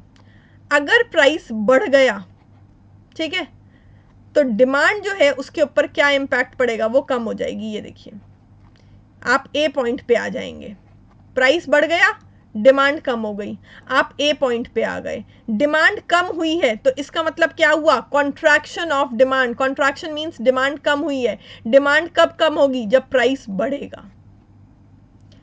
ऐसे ही आप इस पॉइंट पे थे और प्राइस कम हो गया, प्राइस 5 हो गया, ठीक है, तो प्राइस जब कम हो गया तो डिमांड जो है वो बढ़ गई, आप बी पॉइंट से सी पॉइंट पे आ गए। जब आप बी पॉइंट से सी पॉइंट पे आ रहे हैं मतलब डिमांड बढ़ रही है, तो उसको हम बोलते हैं एक्सटेंशन ऑफ डिमांड या फिर कह लीजिए एक्सपेंशन ऑफ डिमांड। तो यहां पर हो क्या रहा है, डिमांड बढ़ रही है। डिमांड क्यों बढ़ी, क्योंकि प्राइस कम हुआ था। सो ये होता है expansion and contraction of demand. Expansion and contraction of demand के लिए डिमांड कर्व के अलावा कोई और लाइन नहीं बनानी पड़ती, इस तरीके से कोई शिफ्ट नहीं करना है, ऐसे कोई लाइन नहीं बनानी है। जो हमारा डिमांड कर्व होता है उस पे हम ऊपर नीचे मूवमेंट करके कॉन्ट्रैक्शन और एक्सपेंशन को दिखा सकते हैं। सो यहाँ पर जब price of the commodity itself change होगी, उसी प्रोडक्ट का प्राइस चेंज होगा तो क्या होगा, मूवमेंट होगा डिमांड कर्व में, movement along the demand curve. और मूवमेंट दो तरीके से हो सकता है, डिपेंड करता है कि प्राइस कम होगा या बढ़ेगा। अगर प्राइस डिक्रीज हो रहा है, ठीक है, प्राइस अगर डिक्रीज हो रहा है, कम हो रहा है, तो मतलब डिमांड क्या होगी, बढ़ेगी, तो उसको हम क्या बोलेंगे, एक्सपेंशन ऑफ डिमांड। और हम देख सकते हैं कि जब डिमांड एक्सपैंड कर रही है तो कर्व हमारा नीचे की ओर आ रहा है, तो ये जो है डाउनवर्ड मूवमेंट होगा। ऐसे ही जब हमारा प्राइस इंक्रीज होगा, प्रोडक्ट महंगा हो जाएगा, तो डिमांड क्या होगी, कम हो जाएगी। कम डिमांड मतलब कॉन्ट्रैक्ट कर गई डिमांड, उसको हम बोलेंगे कॉन्ट्रैक्शन ऑफ डिमांड। तो ये डायग्राम में हम देख सकते हैं कि डिमांड जब कॉन्ट्रैक्ट कर रही है तो हमारा कर्व ऊपर की ओर जा रहा है, अपवर्ड मूवमेंट से वो शो होगा। अब क्वेश्चन बहुत तरीके से पूछा जा सकता है कि अगर प्रोडक्ट का प्राइस चेंज होता है तो क्या होगा, कर्व शिफ्ट होगा या कर्व में मूवमेंट होगा, कर्व में मूवमेंट होगा। अगर प्रोडक्ट का खुद का प्राइस चेंज होता है तो कोई शिफ्टिंग नहीं होती है, सिर्फ और सिर्फ डिमांड कर्व में ऊपर नीचे मूवमेंट होता है। अगर जो है डिमांड बढ़ती है तो एक्सपेंशन ऑफ डिमांड है, डिमांड कम होती है तो कॉन्ट्रैक्शन ऑफ डिमांड है। एक्सपेंशन के केस में कर्व नीचे की ओर जाएगा, कॉन्ट्रैक्शन के केस में कर्व ऊपर की ओर जाएगा।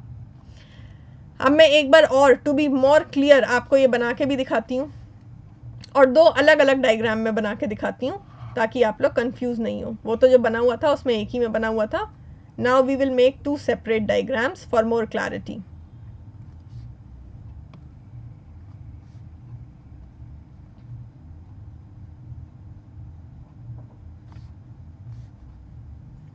So let's say this is the demand curve.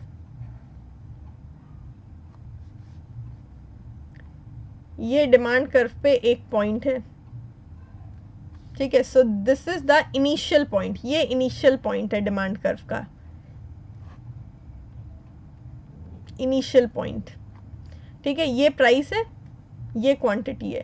Let's say market में प्राइस गिर गया, डिक्रीज हो गया।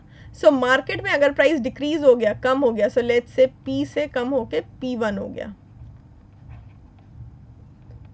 सो ऑब्वियस सी बात है, प्राइस कम हो गया तो डिमांड क्या हुई, डिमांड बढ़ी, Q1 हो गई।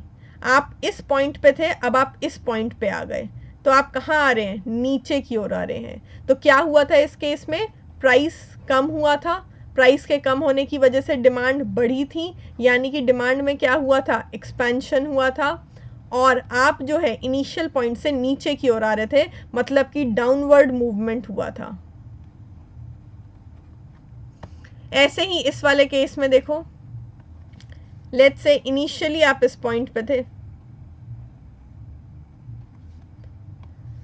सो ये आपका इनिशियल पॉइंट है, इस पे इतना प्राइस था और इतनी क्वांटिटी डिमांडेड थी। लेट्स से मार्केट में प्राइस बढ़ के P1 हो गया। जब मार्केट में प्राइस बढ़ के P1 हो गया तो ऑब्वियस सी बात है क्वांटिटी कम हो जाएगी, तो क्या हो रहा है, प्राइस बढ़ गया, जिसकी वजह से डिमांड क्या हो गई, कम हो गई।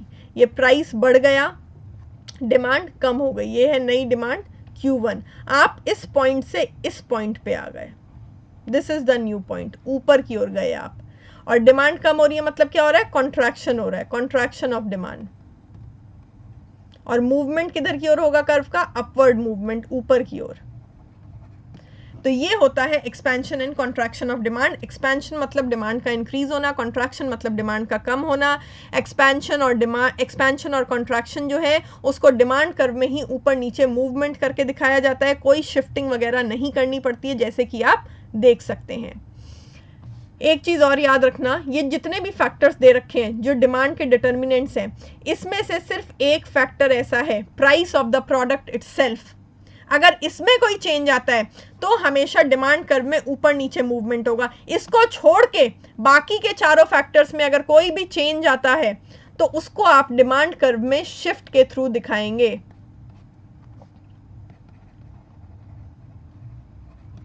सो अगर प्रोडक्ट का खुद का प्राइस चेंज हो रहा है तो मूवमेंट करके दिखाएंगे, एक्सपेंशन एंड कॉन्ट्रैक्शन कहलाएगा वो। एक्सपेंशन एंड कॉन्ट्रैक्शन कह लो, चेंज इन क्वांटिटी डिमांडेड कह लो।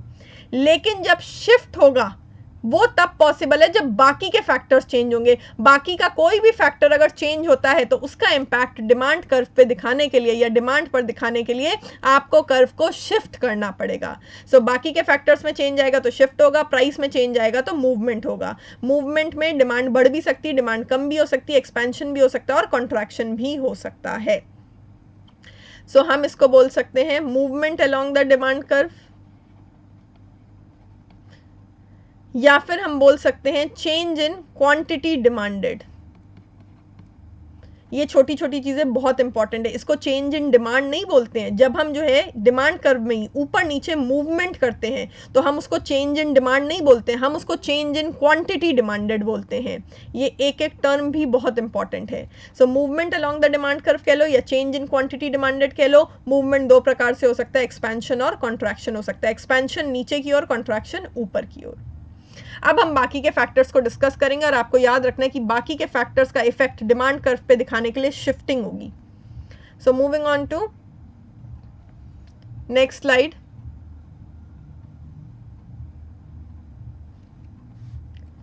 Now we have price of related goods. तो देखिए रिलेटेड गुड्स जो है वो दो प्रकार के होते हैं। सबसे पहली चीज तो ये, एक होता है सब्सटीट्यूट गुड, एक होता है कॉम्प्लीमेंट्री गुड। तो सब्सटीट्यूट गुड वो होते हैं जो एक दूसरे की जगह पर इस्तेमाल हो सकते हैं, और कॉम्प्लीमेंट्री गुड्स वो होते हैं जो साथ में इस्तेमाल होते हैं। फॉर एग्जाम्पल पेन है और रिफिल है, साथ में इस्तेमाल होते हैं, कॉम्प्लीमेंट्री गुड है। कार और डीजल है, कार और पेट्रोल है, साथ में इस्तेमाल होते हैं, कॉम्प्लीमेंट्री गुड है। सो कॉम्प्लीमेंट्री गुड पे हम बाद में आएंगे। अब हम बात करते हैं सब्सटीट्यूट गुड्स की। सब्सटीट्यूट गुड्स जो है वो कौन से होते हैं? सब्सटीट्यूट गुड्स वो होते हैं जो एक दूसरे की जगह पर इस्तेमाल हो सकते हैं, जैसे कि कोका कोला और पेप्सी, जैसे कि चाय और कॉफी। हालांकि परफेक्ट सब्सटीट्यूशन पॉसिबल नहीं है। आजकल चाय और कॉफी वाले लोगों को देखो बहुत स्पेसिफिक हो गए। चाय वाला कहता है मैं कॉफी नहीं पीऊंगा, मुझे तो चाय पीनी है, मेरे सर में दर्द हो जाएगा। और कॉफ़ी वाला कहता है मैं तो चाय नहीं पीऊंगा, मुझे तो कॉफ़ी पीनी है। So perfect substitution is not possible, but हाँ फिर भी चाय और कॉफ़ी को सब्सटीट्यूट लिया जा सकता है। बट उससे बेटर एग्जाम्पल होगा अगर हम पेप्सी और कोक का एग्जाम्पल ले ले। पेप्सी और कोक काफ़ी हद तक सब्सटीट्यूट हैं एक दूसरे के। या जूस ले लो, एप्पल जूस और ऑरेंज जूस, वो भी सब्सटीट्यूट हैं एक दूसरे के। अब परफेक्ट सब्सटीट्यूशन तो कहीं पर भी नहीं होता, बट फिर भी ये सब्सटीट्यूट्स हैं। सो हमने जो है पेप्सी और कोक का एग्जाम्पल लिया है, हमें ये पता है ये दोनों सब्सटीट्यूट है, ये एक दूसरे की जगह पर इस्तेमाल हो सकते हैं। अब मैं सब कुछ आपको एग्जाम्पल के थ्रू ही समझाऊंगी। तो मैंने यहाँ पर एग्जाम्पल लिया है price of Pepsi demand of Coke, price of Coke. ठीक है, क्यों? यहाँ पर मैंने कोक का प्राइस लिया है और कोक की डिमांड ली है, लेकिन साथ में पेप्सी का भी प्राइस लिया है। क्यों? क्योंकि यहाँ पे हमको दिखाना है कि जो रिलेटेड गुड्स होते हैं उनके प्राइस का इम्पैक्ट क्या पड़ेगा दूसरे गुड की डिमांड पर, यानी कि पेप्सी की प्राइस का इम्पैक्ट कोका कोला की डिमांड पर क्या पड़ेगा, ये आपको दिखाना है। कोका कोला के प्राइस का इम्पैक्ट कोका कोला की डिमांड पर क्या पड़ेगा, वो तो लॉ ऑफ डिमांड हमने पढ़ लिया कि किसी भी प्रोडक्ट का प्राइस चेंज होता है तो क्या होता है, इनवर्स रिलेशन होता है उसके प्राइस में और डिमांड में, ये तो हमने पढ़ लिया। सो प्रोडक्ट का खुद का प्राइस जो है वो कांस्टेंट रहेगा, प्रोडक्ट के खुद के प्राइस में देखो कोई चेंज नहीं आ रहा है। अब हमें दिखाना है कि जो सब्सटीट्यूट प्रोडक्ट है, जो सब्सटीट्यूट गुड है, अगर उसका प्राइस चेंज होता है तो जो है दूसरे प्रोडक्ट की डिमांड पर क्या इंपैक्ट पड़ेगा। This is what we have to show. अब आप देखो सब्सटीट्यूट प्रोडक्ट है, ठीक है, कोका कोला की डिमांड मार्केट में 20 यूनिट्स थी और पेप्सी का प्राइस जो है वो 4 रुपीज़ था। अब एकदम से क्या हुआ, पेप्सी वालों ने प्राइस बढ़ा के लेट से 6 रुपये कर दिया, ठीक है, छोटी बॉटल का। हालांकि आजकल तो छोटी बॉटल भी 20 रुपये से नीचे नहीं आ रही है, एग्जाम्पल के लिए मैंने लिया है। सो पेप्सी का प्राइस मार्केट में बढ़ गया तो पेप्सी महंगी हो गई, तो कंज्यूमर क्या करेगा, भाई पेप्सी और कोका कोला का टेस्ट लगभग सेम है, ठीक है, सेम नीड सेटिस्फाई करते हैं, तो चलो क्यों ना हम कोका कोला पिए। पेप्सी तो महंगी हो गई है, तो क्योंकि पेप्सी महंगी हो गई है लोग क्या करेंगे, लोग कोका कोला ज्यादा पीने लगेंगे। सो कोका कोला की डिमांड क्या होगी, बढ़ जाएगी। तो ये देखो कोका कोला की डिमांड जो है वो 20 से बढ़ के 30 हो गई है। आपको इन सारे केसेस में मैं एग्जाम्पल से समझाऊंगी, कोई भी चीज़ रटने की ज़रूरत नहीं है। एग्जाम में अगर क्वेश्चन आ जाता है, कोई भी कंफ्यूजन हो, अपने दिमाग में एक एग्जाम्पल सोचो, उसको लिख के देखो, आपको करेक्ट आंसर मिल जाएगा। और जितना ज़्यादा अगर आपने चीज़ों को रटने की कोशिश करी कि भाई सब्सटीट्यूट गुड के साथ क्या रिलेशन होता है, कॉम्प्लीमेंट्री के साथ क्या रिलेशन होता है, तो इकोनॉमिक्स का अंत आते आते आपका दिमाग ओवरबर्डन हो जाएगा। तो याद मत करो, एग्जाम्पल ध्यान रखना बस। अपने हिसाब से कोई भी 2 सब्सटीट्यूट प्रोडक्ट का एग्जाम्पल ले लेना, अपने आप रिलेशनशिप क्लियर होता जाएगा आपको। सो यहाँ पर देखो क्या हो रहा है, पेप्सी का प्राइस जो है वो क्या हो रहा है, बढ़ रहा है, क्योंकि पेप्सी महंगी हो गई है तो लोग कोका कोला पे शिफ्ट हो जाएंगे, कोका कोला की डिमांड बढ़ जाएगी। सो यानी कि जब सब्सटीट्यूट प्रोडक्ट का प्राइस बढ़ेगा तो जो दूसरा प्रोडक्ट है उसकी डिमांड बढ़ेगी। किस तरीके का रिलेशनशिप यहाँ पर निकल के आया है, पॉजिटिव रिलेशनशिप या फिर कह लीजिए डायरेक्ट रिलेशनशिप। उल्टा करके देखते हैं, हम मान लेते हैं कि हमारा इनिशियल पॉइंट था ये 6 रुपए कि पेप्सी जो है वो 6 रुपए की थी और उस टाइम पे कोका कोला की डिमांड 30 थी। पेप्सी जो है वो सस्ती हो गई, उसका प्राइस 4 रुपए हो गया, तो कोका कोला के यूजर्स क्या कहेंगे, यार पेप्सी तो सस्ती हो गई है, क्यों ना पेप्सी ज्यादा पी जाए, तो कोका कोला की डिमांड कम हो जाएगी। सो पेप्सी का अगर प्राइस कम होता है तो कोका कोला की डिमांड कम हो जाएगी। कैसा रिलेशन, वही पॉजिटिव या डायरेक्ट रिलेशन निकल के आएगा। कोका कोला के प्राइस में कोई चेंज नहीं आया था, जिस प्रोडक्ट की डिमांड की आप बात कर रहे हो उसके खुद के प्राइस में कोई चेंज नहीं आया है, वो हमें कांस्टेंट रखना है, वो दूसरा फैक्टर है, ठीक है। यहां पर हमने सिर्फ और सिर्फ रिलेटेड गुड का प्राइस चेंज किया है और उसका इंपैक्ट हमने जो है डिमांड पर देखा है। अब इसके डायग्राम 2 तरीके के बनते हैं, देखिए आप।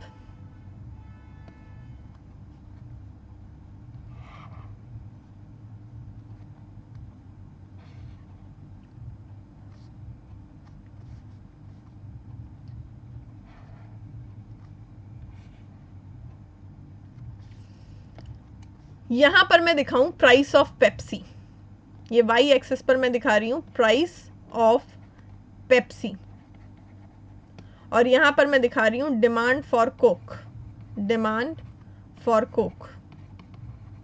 एक तो ये डायग्राम बनेगा, दूसरा डायग्राम बनेगा जिसमें मैं दिखाऊंगी price of Coke and demand for Coke. बहुत कंफ्यूजन होता है लोगों को इस चीज़ में, इस तरीके के डायग्राम्स में, और यही कंफ्यूजन मुझे क्लियर करना है। देखो यहाँ पर मैंने जब एक डायग्राम बनाया तो प्राइस भी कोक का लिया और डिमांड भी कोक की ली है। इस वाले केस में मैंने प्राइस पेप्सी का लिया और डिमांड कोका कोला की ली। तो दोनों में से चाहे कोई भी शेप बने, मुझे तो ये बताओ डिमांड कर्व कौन सा कहलाएगा, ये वाला या ये वाला, ये वाला, ये डिमांड कर्व है, ये डिमांड कर्व नहीं है, याद रखना, ये डिमांड कर्व नहीं है। जब अभी तक हम डिमांड कर्व बनाते आ रहे थे तो हम क्या अलग अलग प्रोडक्ट के प्राइस और डिमांड दिखा रहे थे? नहीं, डिमांड कर्व हमेशा वो होता है जिसमें प्राइस और डिमांड एक ही प्रोडक्ट का दिखाया जाए। कोका कोला का ही प्राइस दिखाया जाए, कोका कोला का ही डिमांड दिखाया जाए, तो ये वाला जो कर्व होगा वो डिमांड कर्व कहलाएगा, ना कि ये वाला। तो ये वाला हमारा डिमांड कर्व होगा। ठीक है, अब हम प्लॉट करते हैं values. So let's say this is 10, 20, 30, 40. This is 2, 4, 6, 8. Plot करते हैं। पेप्सी का प्राइस 4, कोका कोला की डिमांड 20, सो 4 and 20। पेप्सी का प्राइस 6, कोका कोला की डिमांड 30। तो ये हमारे पास 2 पॉइंट आ गए, 1 पॉइंट, 2 पॉइंट। इन दोनों पॉइंट्स को अगर मैं ज्वाइन कर देती हूं तो ये इस तरीके का कर्व बना। ठीक है, ये जो है डिमांड कर्व नहीं है, याद रखना। प्राइस किसी और प्रोडक्ट का दिखा रहे हो, डिमांड किसी और की दिखा रहे हो, ये डिमांड कर्व नहीं होगा। ये क्या है फिर? ये किस चीज का डायग्राम है? ये सब्स्टिट्यूट गुड का डायग्राम कहलाएगा। This is the diagram for substitute good. और ये डायग्राम कैसा बना है? अपवर्ड स्लोपिंग बना है। ये अपवर्ड स्लोपिंग डायग्राम है। क्यों अपवर्ड स्लोपिंग है? बिकॉज ऑफ द पॉजिटिव और डायरेक्ट रिलेशन। ये देखो, पेप्सी का प्राइस और कोका कोला की डिमांड में कैसा रिलेशन है? पॉजिटिव रिलेशन है, डायरेक्ट रिलेशन है। इसी रिलेशन के कारण ये कर्व जो है हमारा अपवर्ड स्लोपिंग बना है। अच्छा, यहां पर हमको स्लोप वगैरह कैलकुलेट करने की जरूरत नहीं है। क्वेश्चन आता है तो ये आता है कि ये बताओ सब्स्टिट्यूट गुड का जो डायग्राम है वो कैसा होता है? वो अपवर्ड स्लोपिंग होता है। क्यों अपवर्ड स्लोपिंग होता है? क्योंकि पॉजिटिव स्लोप है। पॉजिटिव स्लोप क्यों है? क्योंकि पॉजिटिव रिलेशन है। सब्स्टिट्यूट गुड के प्राइस के साथ डिमांड का क्या रिलेशन होगा? पॉजिटिव रिलेशन होगा। इसीलिए ये हमारा कर्व जो है वो अपवर्ड स्लोपिंग बनेगा। अब हम बनाते हैं हमारा डिमांड कर्व। ठीक है, सो प्राइस ऑफ कोक दिखाना है। प्राइस ऑफ कोक तो 5 ही है, कांस्टेंट है। So let's say 2, 4, 6, 8 and this would be 10, 20, 30 and 40। ठीक है, कोका कोला का प्राइस 5 है और कोका कोला की डिमांड 20 है। सो 5 and 20, 5 and 20, ये एक पॉइंट आया। और हमें पता है डिमांड कर्व डाउनवर्ड स्लोपिंग होता है भाई। प्रोडक्ट के खुद के प्राइस में और डिमांड में हमेशा इनवर्स रिलेशन ही रहेगा। सो ये रहा हमारा डिमांड कर्व। अब जो प्राइस ऑफ द प्रोडक्ट है वो तो चेंज ही नहीं हो रहा, वो तो 5 का 5 ही है। फिर भी डिमांड बढ़ के 30 हो गई है, तो यानी कि 5 पे ही डिमांड कितनी है? डिमांड 30 हो गई है। तो ये आ गया हमारा दूसरा पॉइंट। ये पहला पॉइंट और ये हमारा दूसरा पॉइंट। ये आ गया दूसरा डिमांड कर्व। ये अब देखा जा सकता है कि डिमांड कर्व शिफ्ट हो गया है आगे की ओर, राइट की ओर। ये डिमांड कर्व में शिफ्ट दिख रहा है हमको कि प्रोडक्ट का खुद का प्राइस तो कांस्टेंट है, 5 का 5 ही है, उसमें कोई चेंज नहीं आया है। उसके बावजूद डिमांड बढ़ गई। क्यों बढ़ गई? क्योंकि सब्स्टिट्यूट गुड जो था वो महंगा हो गया। इसी वजह से जो है प्रोडक्ट की डिमांड बढ़ गई। जब डिमांड बढ़ गई है तो हम किस तरीके से दिखाएंगे? Rightward shift. और ये आपने देख भी लिया कि हम लोगों ने प्लॉट करके देखा है, राइटवर्ड शिफ्ट हो रहा है। राइटवर्ड कह लो या कह लो कि outward shift. So I hope basic चीजें क्लियर होगी। दोनों डायग्राम अलग अलग हैं। डिमांड कर्व वही कहलाएगा जिसमें आप सेम प्रोडक्ट का प्राइस और डिमांड दिखा रहे हैं। प्राइस कांस्टेंट है, उसके बावजूद डिमांड बढ़ रही है, तो आप देख सकते हैं कि शिफ्ट हुआ है डिमांड कर्व में।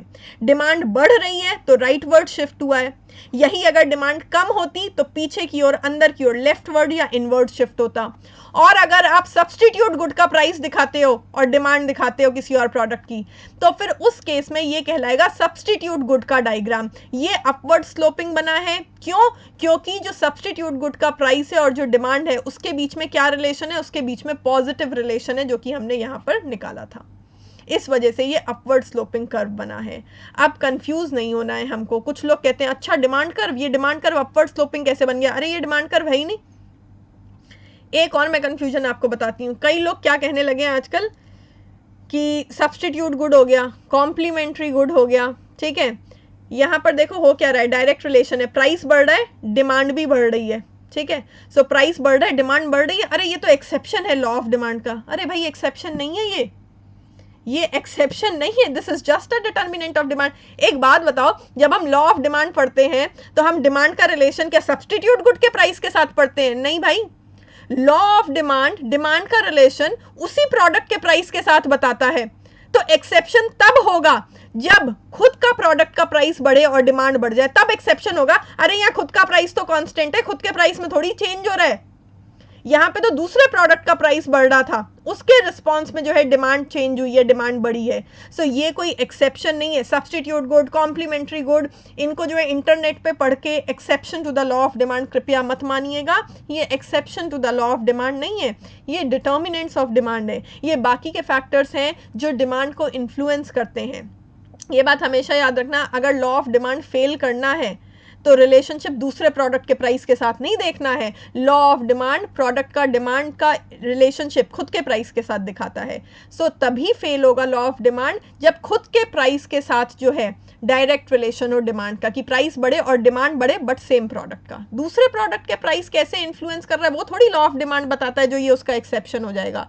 सो ये बहुत बारीक बारीक चीज़ें हैं, अगेन याद रखिएगा इन बातों को। तो ये देख लीजिए, यहाँ पर मैंने जो है समराइज करके भी लिखा है कि सब्सटीट्यूट गुड का प्राइस अगर इंक्रीज हो जाता है, ठीक है, तो डिमांड में इंक्रीज आ रहा है। ये देखिए पेप्सी का प्राइस इंक्रीज हो रहा है, कोका कोला की डिमांड इंक्रीज हो रही है, और ऐसे केस में राइटवर्ड या आउटवर्ड शिफ्ट होगा। एंड वाइस वर्सा, अगर सब्सटीट्यूट गुड का प्राइस डिक्रीज हो जाता है, पेप्सी सस्ती हो जाती है, 6 से 4 रुपए की हो जाती है, तो लोग कोका कोला छोड़ के पेप्सी पीने लगेंगे, कोका कोला की डिमांड कम हो जाएगी। सो डिक्रीज इन डिमांड, इसकी वजह से क्या होगा, लेफ्टवर्ड या इनवर्ड शिफ्ट होगा। So I hope this is clear. Moving on to next one, अब है कॉम्प्लीमेंट्री गुड्स। कॉम्प्लीमेंट्री गुड्स जो साथ में इस्तेमाल होते हैं, एग्जाम्पल से ही समझाऊंगी। मैंने एग्जाम्पल लिया पेट्रोल और कार का, ठीक है। कार के प्राइस में कोई चेंज नहीं आ रहा, वो 10 लाख का 10 लाख पे ही टिका हुआ है। हमें जो है कार की डिमांड पर चेंज देखना है in response to change in price of petrol, कि पेट्रोल का प्राइस चेंज होने पर कार की डिमांड में कितना चेंज आया है। सो लेट्स से पेट्रोल का प्राइस 80 रुपीज़ लीटर था, वो बढ़ के 90 रुपीज़ लीटर हो गया। सो कार की डिमांड जो है वो कम हो गई, पेट्रोल का प्राइस क्या हुआ, इंक्रीज हुआ 80 से 90, और कार की डिमांड क्या हो गई, कम हो गई। क्यों?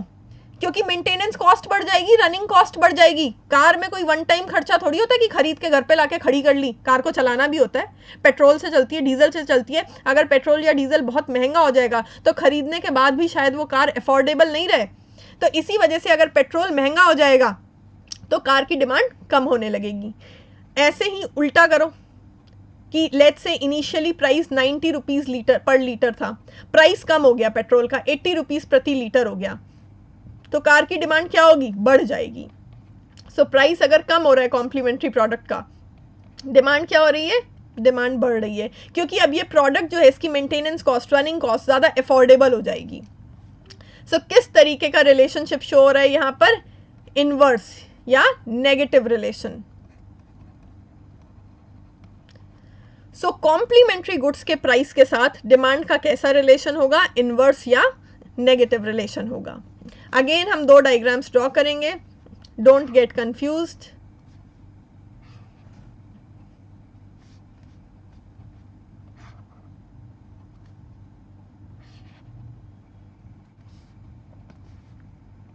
यहां पर हम दिखाएंगे प्राइस ऑफ पेट्रोल और यहां पर डिमांड ऑफ कार, यानी कि ये जो बनेगा ये हमारा डिमांड कर्व नहीं होगा। यहाँ पे हम अलग अलग चीज का प्राइस और डिमांड दिखा रहे हैं। यहां पर इस वाले केस में हम दिखाएंगे price of car and demand of car.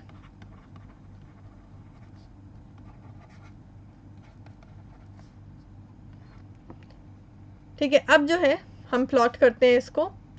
So price of petrol 80 90 है, तो मैं 20 का गैप ले रही हूँ, 20 40 60 80 एंड 100, और डिमांड ऑफ कार जो है 100 200 300 400 500 600। सो प्राइस ऑफ पेट्रोल जब 80 है, डिमांड फॉर कार 500 है, सो 80 एंड 500. प्राइस ऑफ पेट्रोल जब 90 हुआ, डिमांड फॉर कार कितनी है? 400. ये हमारे पास 2 पॉइंट आ गए, एक पॉइंट ये, एक पॉइंट ये.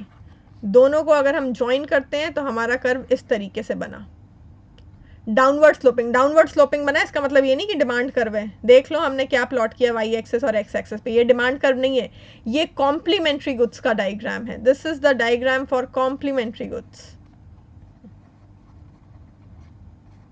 अगर कोई पूछ ले कि भाई कॉम्प्लीमेंट्री गुड्स का डायग्राम कैसा होगा, डाउनवर्ड स्लोपिंग होगा. क्यों डाउनवर्ड स्लोपिंग है? ऑब्वियस सी बात है, कर्व डाउनवर्ड स्लोपिंग है मतलब नेगेटिव या इनवर्स रिलेशन को रिप्रेजेंट कर रहा है. ये देखिए यहाँ पर हमने एग्जांपल के थ्रू देखा था कि नेगेटिव और इनवर्स रिलेशन ही होता है कॉम्प्लीमेंट्री गुड के प्राइस में और डिमांड में. सो कॉम्प्लीमेंट्री गुड का डायग्राम नेगेटिवली स्लोपिंग या डाउनवर्ड स्लोपिंग होगा, नेगेटिव रिलेशन इनवर्स रिलेशनशिप होगा यहाँ पे. अब हम बनाते हैं अपना demand curve. Price of car कितना? 10 लाख. तो भाई ऐसे कर लो, 5 लाख, 10 लाख, 15 लाख.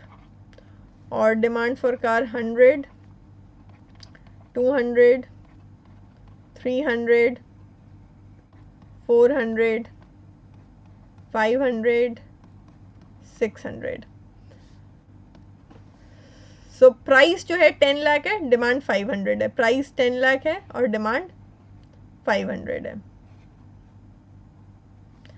प्राइस फिर भी 10 लाख ही है और डिमांड कम होके कितनी हो गई? 400 हो गई.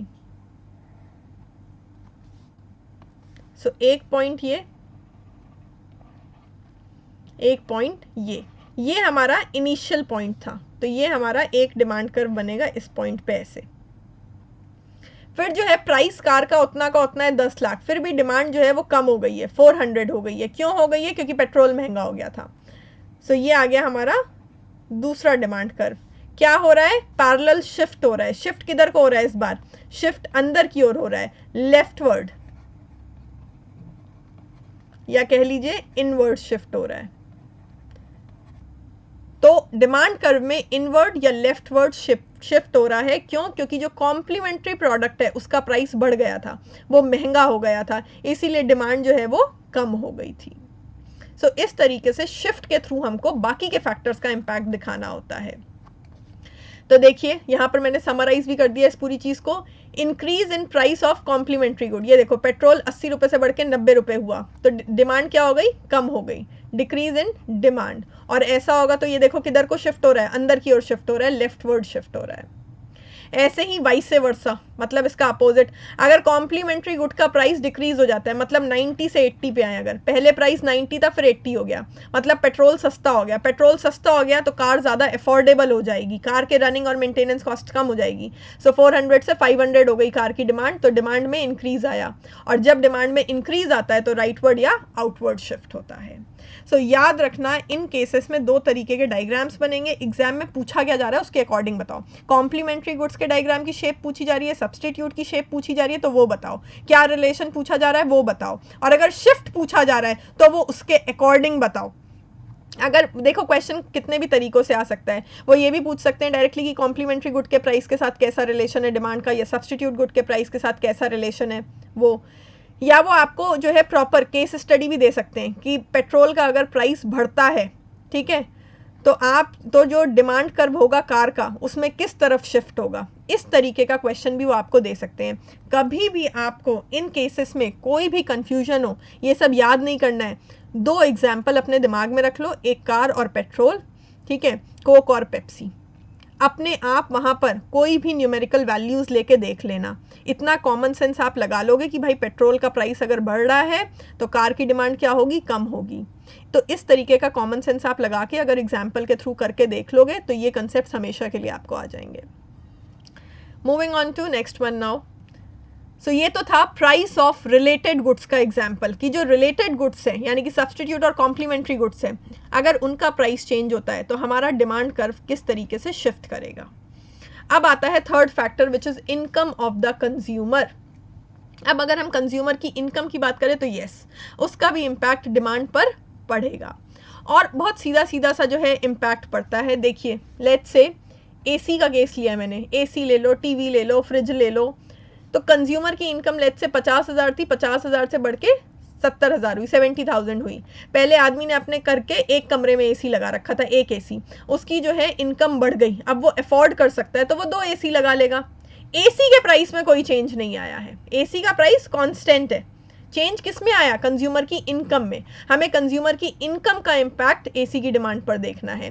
तो प्राइस क्या हो रहा है, सॉरी इनकम क्या हो रही है? बढ़ी, तो डिमांड भी क्या है? बढ़ी। यूजुअली यही होता है, कंज्यूमर की इनकम बढ़ती है तो खर्चा भी बढ़ता है, डिमांड भी बढ़ती है। सो इसको प्लॉट करते हैं हम डायग्राम में। अब इसमें भी 2 तरीके के डायग्राम बनेंगे। अगेन 2 टाइप्स ऑफ डायग्राम, एक डिमांड कर्व बनेगा शिफ्टिंग वाला और एक इनकम के साथ रिलेशन दिखाएगा। अब देखो इस वाले कर्व में मैं इनकम को प्लॉट करूंगी वाई एक्सिस पे, इनकम को, और यहां पर मैं प्लॉट करूंगी डिमांड फॉर एसी। तो ऑब्वियस सी बात है ये मेरा डिमांड कर्व नहीं होगा, और यहां पर मैं प्लॉट करूंगी प्राइस ऑफ एसी, और यहां पर मैं प्लॉट करूंगी डिमांड फॉर एसी। तो एक ही प्रोडक्ट का प्राइस और डिमांड मैं शो कर रही हूं, ये वाला मेरा डिमांड कर्व होगा। अच्छा फिर देखो इसको प्लॉट करते हैं। Income 20,000, 40,000, 60,000, 80,000, and demand for AC 1, 2, 3, 4, 5 etcetera. ऐसे ही यहाँ पर डिमांड फॉर एसी 1, 2, 3, 4, और एसी का प्राइस कांस्टेंट है 30 पे, 10 के, 20 के, 30 के, 40 के। अब प्लॉट करते हैं। कंज्यूमर की इनकम 50 है तो डिमांड 1 की है, सो 50 एंड 1, एंड कंज्यूमर की इनकम 70 है तो डिमांड 2 की है। ये हमारे पास 2 पॉइंट्स आ गए, दोनों को हम ज्वाइन कर देंगे तो कर्व कैसा बना? अपवर्ड स्लोपिंग कर्व बना। क्यों अपवर्ड स्लोपिंग कर्व बना? Because of positive relation between income and demand. अगर कंज्यूमर की इनकम बढ़ रही है, ये देखिए यहाँ पर कंज्यूमर की इनकम जो है वाई, ये बढ़ रही है, तो डिमांड फॉर एसी भी क्या हो रही है? बढ़ रही है।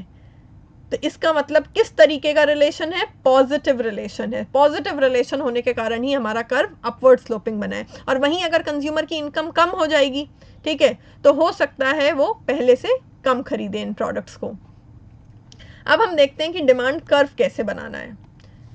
सो एसी का प्राइस 30 के और डिमांड है 1 यूनिट की, ये बन गया हमारा एक डिमांड कर्व। फिर एसी का प्राइस तो उतने का उतना है, फिर भी डिमांड बढ़ के 2 यूनिट्स की हो गई है। सो ये देखो राइटवर्ड शिफ्ट हो गया है। इनिशियली हम इस पॉइंट पे थे, 1 यूनिट की डिमांड थी, अब जो है डिमांड बढ़ के 2 यूनिट की हो गई है। हालांकि एसी का प्राइस चेंज नहीं हुआ, उसमें कोई इफेक्ट नहीं आया, तो ये राइटवर्ड शिफ्ट हो गया है। सो इस तरीके से हमको डिमांड कर्व में शिफ्ट दिखाना है।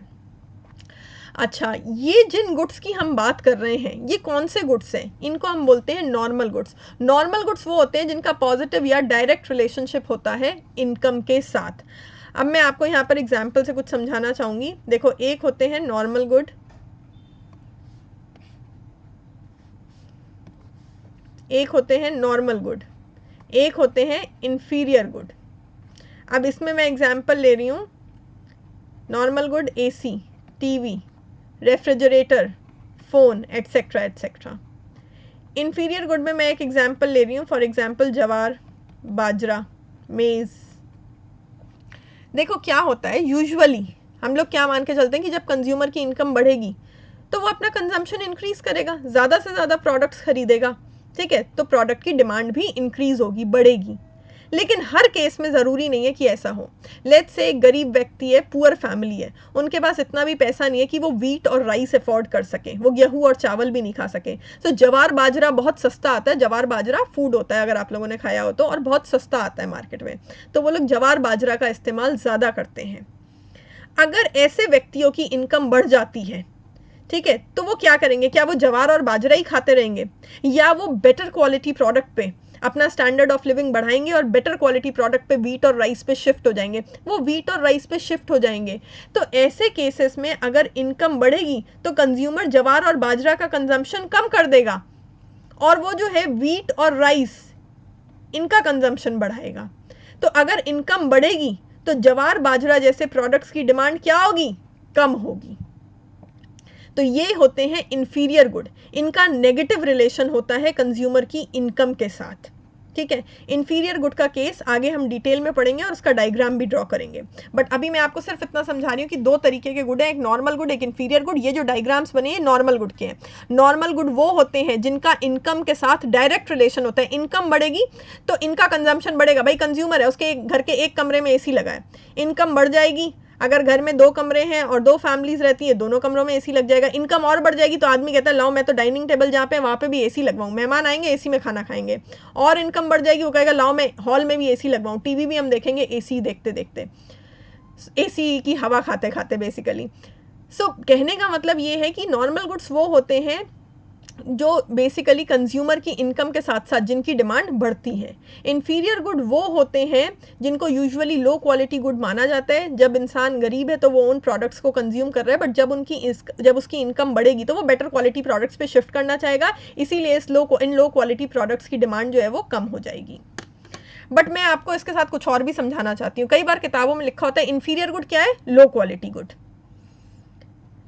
एक बात बताओ, मुझे तो बाजरे की रोटी खाना पसंद है, बाजरे का ढोडा बनता है एंड ऑनेस्टली मुझे बहुत पसंद है, तो वो लो क्वालिटी गुड है? नहीं भाई, ज़रूरी तो नहीं है। तो ये कह देना कि inferior good low quality good है, ये गलत होगा। ठीक है, नॉर्मल गुड वो है जिसके केस में इनकम और डिमांड के बीच में पॉजिटिव रिलेशन है।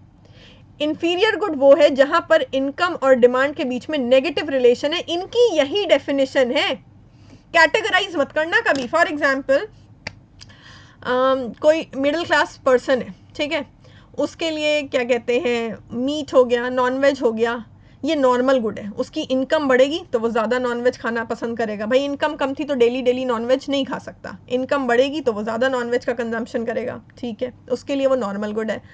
अब मैं बात करूँ अंबानी वगैरह की, उनके लिए मीट क्या है? वो कहते हैं हमारे लिए मीट इन्फीरियर गुड है, हम तो प्रॉन्स खाएंगे। नॉट जस्ट अंबानीज का मैं एग्जाम्पल दे रही हूँ, मतलब इट इज़ लाइक जो बहुत ही हाई एंड लोग होते हैं या फॉरेन कंट्रीज़ में अगर आप देखो तो उनके लिए मीट जो है वो नॉर्मल गुड की कैटेगरी में नहीं आता, सी फूड होता है। वो लोग जो है मीट से ज़्यादा प्रेफर करते हैं सी फूड खाना। ठीक है, तो कहने का मतलब सिर्फ इतना है कि कोई भी प्रोडक्ट किसी भी व्यक्ति के लिए नॉर्मल गुड हो सकता है, किसी भी व्यक्ति के लिए इन्फीरियर गुड हो सकता है। कहीं ना कहीं ये चीज़ उसकी स्टैंडर्ड ऑफ लिविंग पे डिपेंड करती है। हो सकता है एक गरीब व्यक्ति के लिए जवार बाजरा इन्फीरियर गुड है, मैं एक नॉर्मल मिडिल क्लास पर्सन हूँ, मेरे लिए जवार बाजरा इन्फीरियर गुड नहीं है, मैं तो इसलिए खाती हूँ क्योंकि मुझे उसका टेस्ट अच्छा लगता है। सो कहने का मतलब ये है कि जब हम इकोनॉमिक्स में नॉर्मल गुड और इन्फीरियर गुड को डिफाइन करेंगे, define it by their relationship with income. अगर इनकम के बढ़ने पर किसी प्रोडक्ट की डिमांड बढ़ रही है तो उसको नॉर्मल गुड बोलो, इनकम के बढ़ने पर किसी भी प्रोडक्ट की डिमांड कम हो रही है तो उसको इन्फीरियर गुड बोलो, और यही नॉर्मल और इन्फीरियर गुड की डेफिनेशन होगी। अगेन आप इंटरनेट वगैरह पढ़ोगे वो लिख देते हैं इन्फीरियर गुड क्या है? Low quality good. भाई ऐसा कुछ नहीं होता, ठीक है। क्वालिटी लो क्वालिटी मानी जा रही है या उस प्रोडक्ट को हाई क्वालिटी माना जा रहा है, वो अफोर्डेबल है या नहीं अफोर्डेबल है, ये तो स्टैंडर्ड ऑफ लिविंग और लोगों की इनकम पे, उनकी सैलरी पे डिपेंड करता है। तो इसीलिए हम कैटेगराइज नहीं कर सकते। इकोनॉमिक्स में जब भी हम नॉर्मल गुड पढ़ें या इन्फीरियर गुड पढ़ें तो इनकम के साथ उनका जो रिलेशनशिप है बस उसके अकॉर्डिंग ही हमें डिटरमाइन करना है। मैं एक और एग्जाम्पल देती हूँ। फॉर एग्जाम्पल आपके पास 10 लाख रुपए की कार है, नॉर्मल गुड है भाई, कार लग्जरी आइटम है, नॉर्मल गुड है। इंसान की इनकम बढ़ती है तो वो क्या करता है, एक कार उसके पास है दूसरी कार खरीद लेता है, कई बार लोग 3-3 कार भी रखते हैं, तो उसके लिए भाई वो नॉर्मल गुड है, ठीक है। अब टाटाज हैं, अंबानीज हैं, उनकी इनकम बढ़ेगी, वो कहेंगे लाओ एक प्राइवेट जेट खरीद लें, उनके लिए तो कार जैसी चीज़ भी जो है इन्फीरियर गुड हो सकती है। आपके लिए 10 लाख वाली कार नॉर्मल गुड है, लेकिन वाकई में जो अंबानीज़ हैं, जो टाटाज़ हैं, या जो बहुत हाई एंड लोग हैं जिनकी इनकम बहुत ज़्यादा है, उनके लिए 10 लाख वाली कार जो है वो क्या है, इन्फीरियर गुड है। वो तो 50 लाख से कम की कार में बैठे नहीं, उनके लिए तो 10 लाख वाली कार इन्फीरियर गुड हो जाएगी, और हम जैसे मिडिल क्लास लोगों के लिए भाई 10 लाख वाली कार नॉर्मल गुड होगी। तो इसीलिए जो है कभी भी क्वालिटी के हिसाब से डोंट डिटरमाइन कि क्या नॉर्मल गुड है, क्या इन्फीरियर गुड है, कभी कैटेगराइज मत करो। कोई भी गुड किसी के लिए नॉर्मल हो सकता है, किसी के लिए इन्फीरियर की कैटेगरी में आ सकता है, वो डिपेंड करेगा उसकी इनकम पे। सो अगर पूछा जाता है नॉर्मल गुड क्या है, नॉर्मल गुड वो है जिसका इनकम के साथ डायरेक्ट रिलेशन है, इनकम बढ़ेगी डिमांड बढ़ेगी। इन्फीरियर गुड पूछा जाता है, इन्फीरियर गुड क्या है, जिसका इनकम के साथ नेगेटिव रिलेशन है, कि अगर इनकम बढ़ती है तो आदमी उस चीज़ का कंजम्पशन कम कर देता है, डिमांड कम कर देता है, क्योंकि वो बेटर क्वालिटी प्रोडक्ट्स पे शिफ्ट करना चाहता है, जिसको अब वो अफोर्ड कर सकता है। अच्छा, अब आते हैं वापस अपने डायग्राम्स पे। आई होप डायग्राम्स आपको क्लियर होंगे। एक डायग्राम इस तरीके से बनेगा जिसमें आप इनकम और डिमांड के बीच में रिलेशन दिखा रहे हैं। ये नॉर्मल गुड का डायग्राम है, तभी ये अपवर्ड स्लोपिंग है, क्योंकि यहाँ पर इनकम बढ़ रही है तो डिमांड भी बढ़ रही है, इनकम कम होगी तो डिमांड भी कम होगी, तो ये पॉजिटिव रिलेशन दिखा रहा है। ये नॉर्मल गुड्स का डायग्राम है, इन्फीरियर गुड का ऐसे नहीं बनता है, ये नॉर्मल गुड का डायग्राम है। इस डायग्राम को हम एंजल्स कर्व भी कहते हैं, इसको हम आगे डिटेल में भी पढ़ेंगे, इसको हम एंजल कर्व भी कहते हैं। जब इनकम और डिमांड के बीच में या इनकम और एक्सपेंडिचर के बीच में रिलेशन दिखाया जाता है थ्रू कर्व, तो उसको एंजल कर्व कहते हैं। बाकी ये डिमांड कर्व था, डिमांड कर्व में हम शिफ्ट के थ्रू दिखाते हैं। तो एक बार इसकी समरी पढ़ लेते हैं। अगर इनकम इंक्रीज हो रही है तो डिमांड भी इंक्रीज होगी नॉर्मल गुड की, और डिमांड इंक्रीज होगी तो राइटवर्ड या आउटवर्ड बाहर की ओर शिफ्ट करेगा। अगर इनकम डिक्रीज होगी तो डिमांड भी डिक्रीज होगी, ये अंदर की ओर लेफ्टवर्ड शिफ्ट करेगा। Moving on to next slide. अब बात करते हैं इन्फीरियर गुड की। ठीक है, तो मैंने आपको बताया इन्फीरियर गुड सिंपली वो है जिनका इनकम के साथ नेगेटिव रिलेशन है। एग्जाम्पल मैंने जवार बाजरा का लिया है।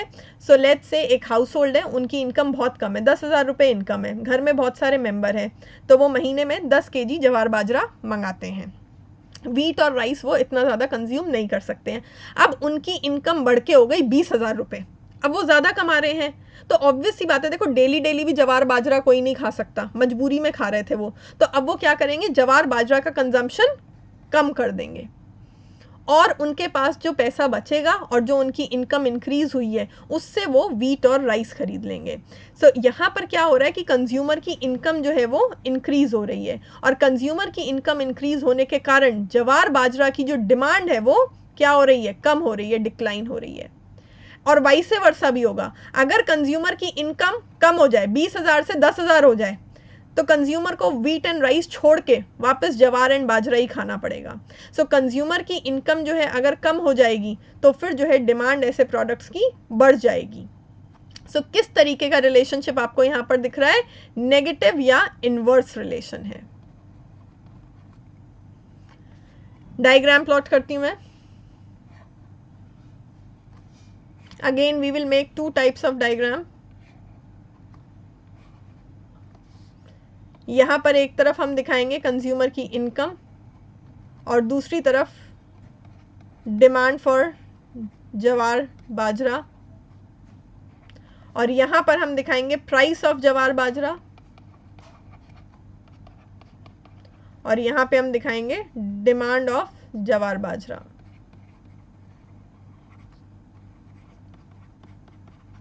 ये हमारा डिमांड कर्व नहीं है, क्योंकि हम इनकम और डिमांड के बीच में रिलेशन दिखा रहे हैं, इसको हम बोलते हैं एंजल्स कर्व।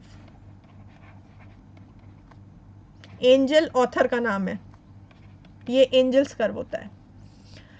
प्लॉट करते हैं।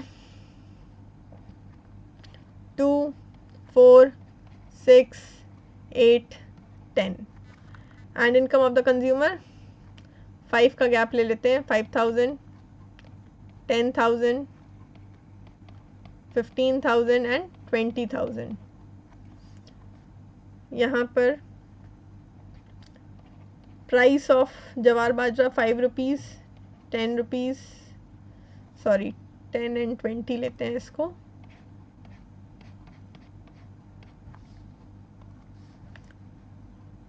सो 10 rupees, 20 rupees, 30 rupees, 40 rupees, and demand को 2, 4, 6, 8, 10।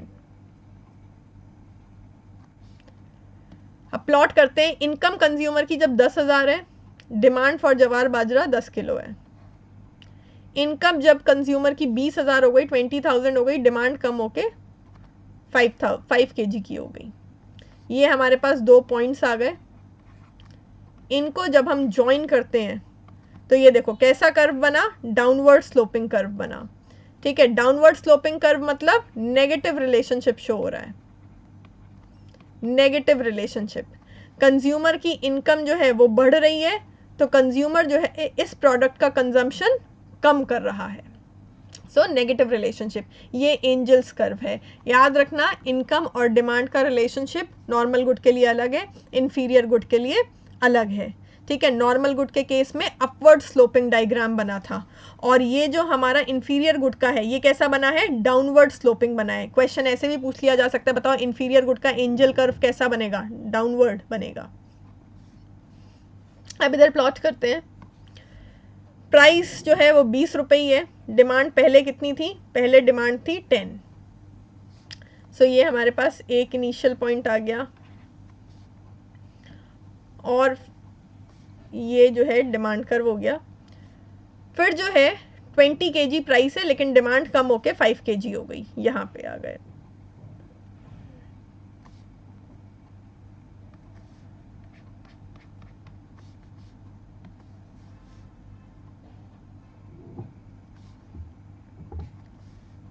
सो ये पॉइंट मिल गया हमको।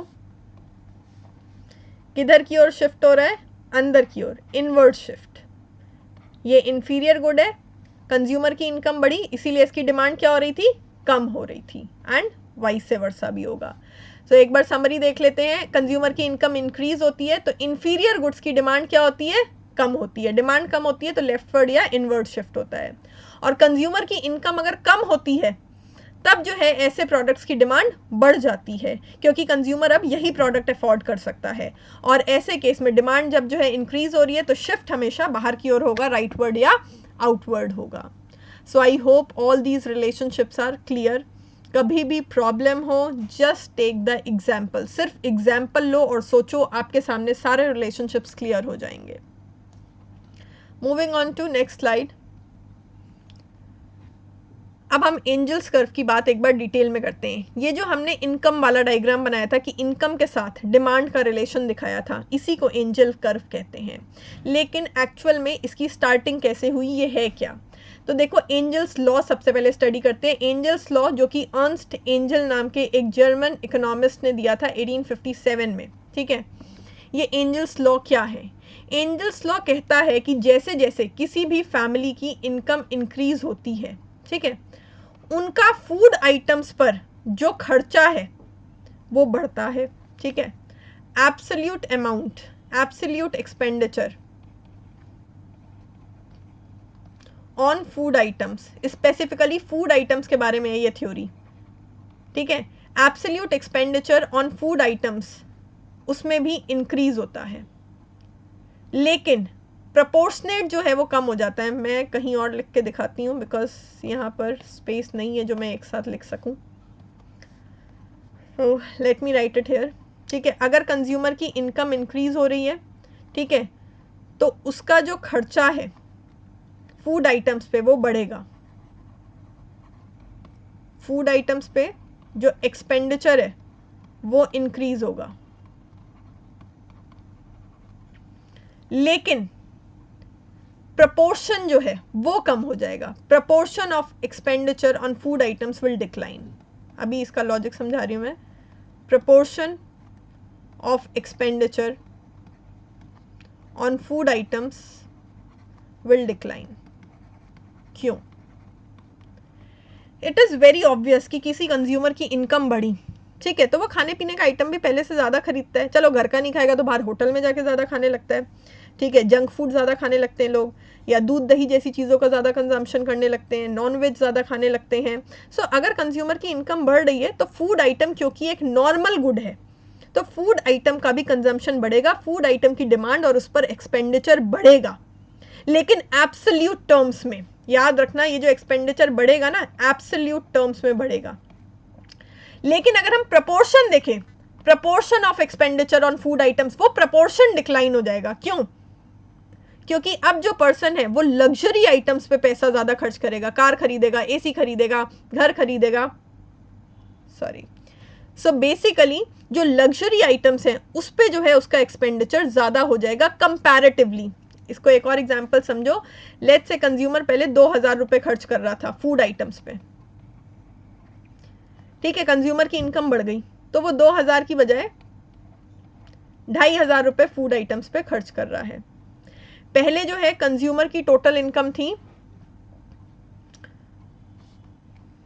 Again I don't have space in this slide, तो देखो लेट्स से कंज्यूमर की इनकम थी 50,000 और कंज्यूमर का एक्सपेंडिचर ऑन फूड आइटम्स पे वो खर्चा करता था लेट्स से 10,000। अब कंज्यूमर की इनकम जो है वो बढ़ के हो गई है मान लो 1 लाख, और अभी वो फूड आइटम्स पे खर्चा कर रहा है 12,000, ठीक है। तो ये फूड आइटम क्या हुआ? नॉर्मल गुड हुआ। नॉर्मल गुड क्यों हुआ? कंज्यूमर की इनकम बढ़ी, फूड आइटम्स पे खर्चा बढ़ा, तो ये नॉर्मल गुड है, डायरेक्ट रिलेशन है। अब हम प्रपोर्शन की अगर बात करें तो प्रपोर्शन देखो कैसे निकलेगा, 50,000 में से 10,000 खाने पे खर्च हो रहे हैं, सो 10,000 डिवाइडेड बाय 50,000 इंटू 100, यानी कि कितना? 20% पैसा वो खर्च कर रहा था। ये 20% पैसा वो फूड आइटम्स पे खर्च कर रहा था। अब इस वाले को मैं निकालती हूँ प्रपोर्शन की फॉर्म में, सो 12,000 अपॉन 1 लाख है इसको हम 100,000 भी लिख सकते हैं, इंटू 100, सो 1000 कैंसिल, 100 कैंसिल, कितना बचा? 12%। अब वो कितना पैसा खर्च कर रहा है? सिर्फ 12%। प्रपोर्शन डिक्लाइन हो गया। बस यही चीज मैं आपको समझाना चाहती थी। देखो इनकम बढ़ी, फूड आइटम नॉर्मल गुड्स है, सो नॉर्मल गुड्स पे भी जो उसका एक्सपेंडिचर है, या कह लीजिए कि नॉर्मल गुड्स की जो डिमांड है वो बढ़ेगी। 10,000 रुपए खर्च करता था फूड आइटम्स पे, अब 12,000 रुपए खर्च कर रहा है। लेकिन जो प्रपोर्शन है वो डिक्लाइन हो गया, 50,000 में से 10,000 20% हुआ, और 1 लाख का 12,000 12% हुआ। तो पहले वो अपनी टोटल इनकम का 20% फूड आइटम्स पे खर्च करता था, अब वो अपनी इनकम का सिर्फ और सिर्फ 12% फूड आइटम्स पे खर्च कर रहा है। तो ये जो प्रपोर्शन है वो डिक्लाइन हो जाता है। और क्यों? क्योंकि एक इंसान को अगर जो है पूरे दिन में 2 गिलास दूध पीना है, तो क्या उसकी इनकम बढ़ जाएगी तो वो 6 गिलास दूध पीने लगेगा? भूख तो उतनी रहेगी ना, जितना खाता था उतना ही खाएगा। हाँ, थोड़ा बहुत जो है होटल्स में चला जाएगा, जंक फूड खा लेगा, या थोड़ा बहुत और लग्जरी फूड आइटम्स घर पे मंगा लेगा, बट कितना? इंसान अपनी भूख थोड़ी बढ़ा लेगा। सो फूड आइटम का कंजम्पशन जो है बहुत ज़्यादा इंक्रीज नहीं होता है, और जो बची हुई इनकम है वो उससे क्या करेगा? वो उससे लग्जरी आइटम्स खरीदेगा, क्योंकि लग्जरी आइटम्स तो कितने भी खरीद लो, गाड़ी एक क्या 10 रख लो, एसी एक क्या सेंट्रलाइज्ड एसी लगवा लो घर में, तो इन चीज़ों की तो कोई लिमिट नहीं है, बट फूड आइटम की लिमिट होती है भाई, कंजम्पशन की लिमिट होती है इंसान की। सो कहने का मतलब ये है, एंजल लॉ ये कहता है कि जब कंज्यूमर की इनकम बढ़ेगी, फूड आइटम्स पे जो एब्सोल्यूट एक्सपेंडिचर है वो तो बढ़ेगा, लेकिन जो प्रपोर्शन ऑफ इनकम स्पेंड करी जा रही है फूड आइटम्स पे, वो प्रपोर्शन ऑफ इनकम जो है कम हो जाएगी। I hope it is clear now. So this is Engel's law, ठीक है। अनदर थिंग, एंजल लॉ ये भी कहता है कि वो घर, वो हाउस होल्ड जिनकी इनकम कम होती है, वो फूड आइटम्स पे पैसा ज़्यादा खर्च करते हैं, ठीक है। ऐसा क्यों? इनकम कम है, ठीक है, इनकम कम है, तो जो लग्जरी आइटम्स है, कार्स एंड ऑल, और या फिर बहुत हाई एंड कार्स वगैरह, वो तो वो अफोर्ड नहीं कर सकते, तो वो फूड आइटम्स पे ज़्यादा पैसा खर्च करते हैं। जबकि जो हाई इनकम लोग होते हैं उनके पास इतना पैसा होता है कि वो आसानी से लग्जरी आइटम्स अफोर्ड कर सकते हैं, सो उनका ज़्यादा खर्चा होता है लग्जरी आइटम्स पे, क्योंकि कंजम्पशन आदमी एक लिमिट तक ही बढ़ा सकता है। एक एग्जाम्पल देती हूँ, कभी आपने देखा है जो मिडिल क्लास फैमिलीज होती हैं उनकी खुशी क्या होती है? किसी का बर्थडे हुआ, चलो रेस्टोरेंट चले गए, डिनर कर लिया, खुशी की बात है। हम लोगों के यहाँ बर्थडे होता है, एनिवर्सरी होते हैं, चलो होटल चले गए, खाना खा लिया, वो हमारे लिए बहुत है। अब किसी हाई एंड लोगों के यहाँ जो है पार्टी वार्टी होगी, एनिवर्सरी होगी, तो वो प्रॉपर पार्टी थ्रो करेंगे, गाड़ियाँ खरीदेंगे, गाड़ियाँ गिफ्ट में देंगे। भाई अपने यहाँ तो ऐसा कुछ नहीं होता। सो यही डिफरेंस है, कंजम्पशन पैटर्न में डिफरेंस है।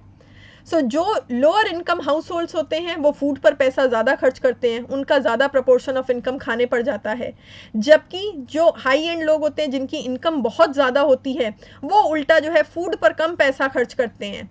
इसका मतलब ये नहीं है कि एब्सोल्यूट अमाउंट कम होगा, देखो एब्सोल्यूट अमाउंट ये होता है, एब्सोल्यूट अमाउंट वो ज़्यादा ही खर्च करेंगे, लेकिन उनकी टोटल इनकम का जो प्रपोर्शन होगा, जो परसेंटेज हिस्सा होगा जो वो फूड पर कम कर रहे होंगे, वो कंपैरेटिवली कम होगा, क्योंकि वो लग्जरी आइटम्स पे ज़्यादा पैसा खर्च करेंगे। फिर देखिए एंजल कोएफिशिएंट किसी भी इकोनॉमी का स्टेटस भी बता सकता है। कैसे?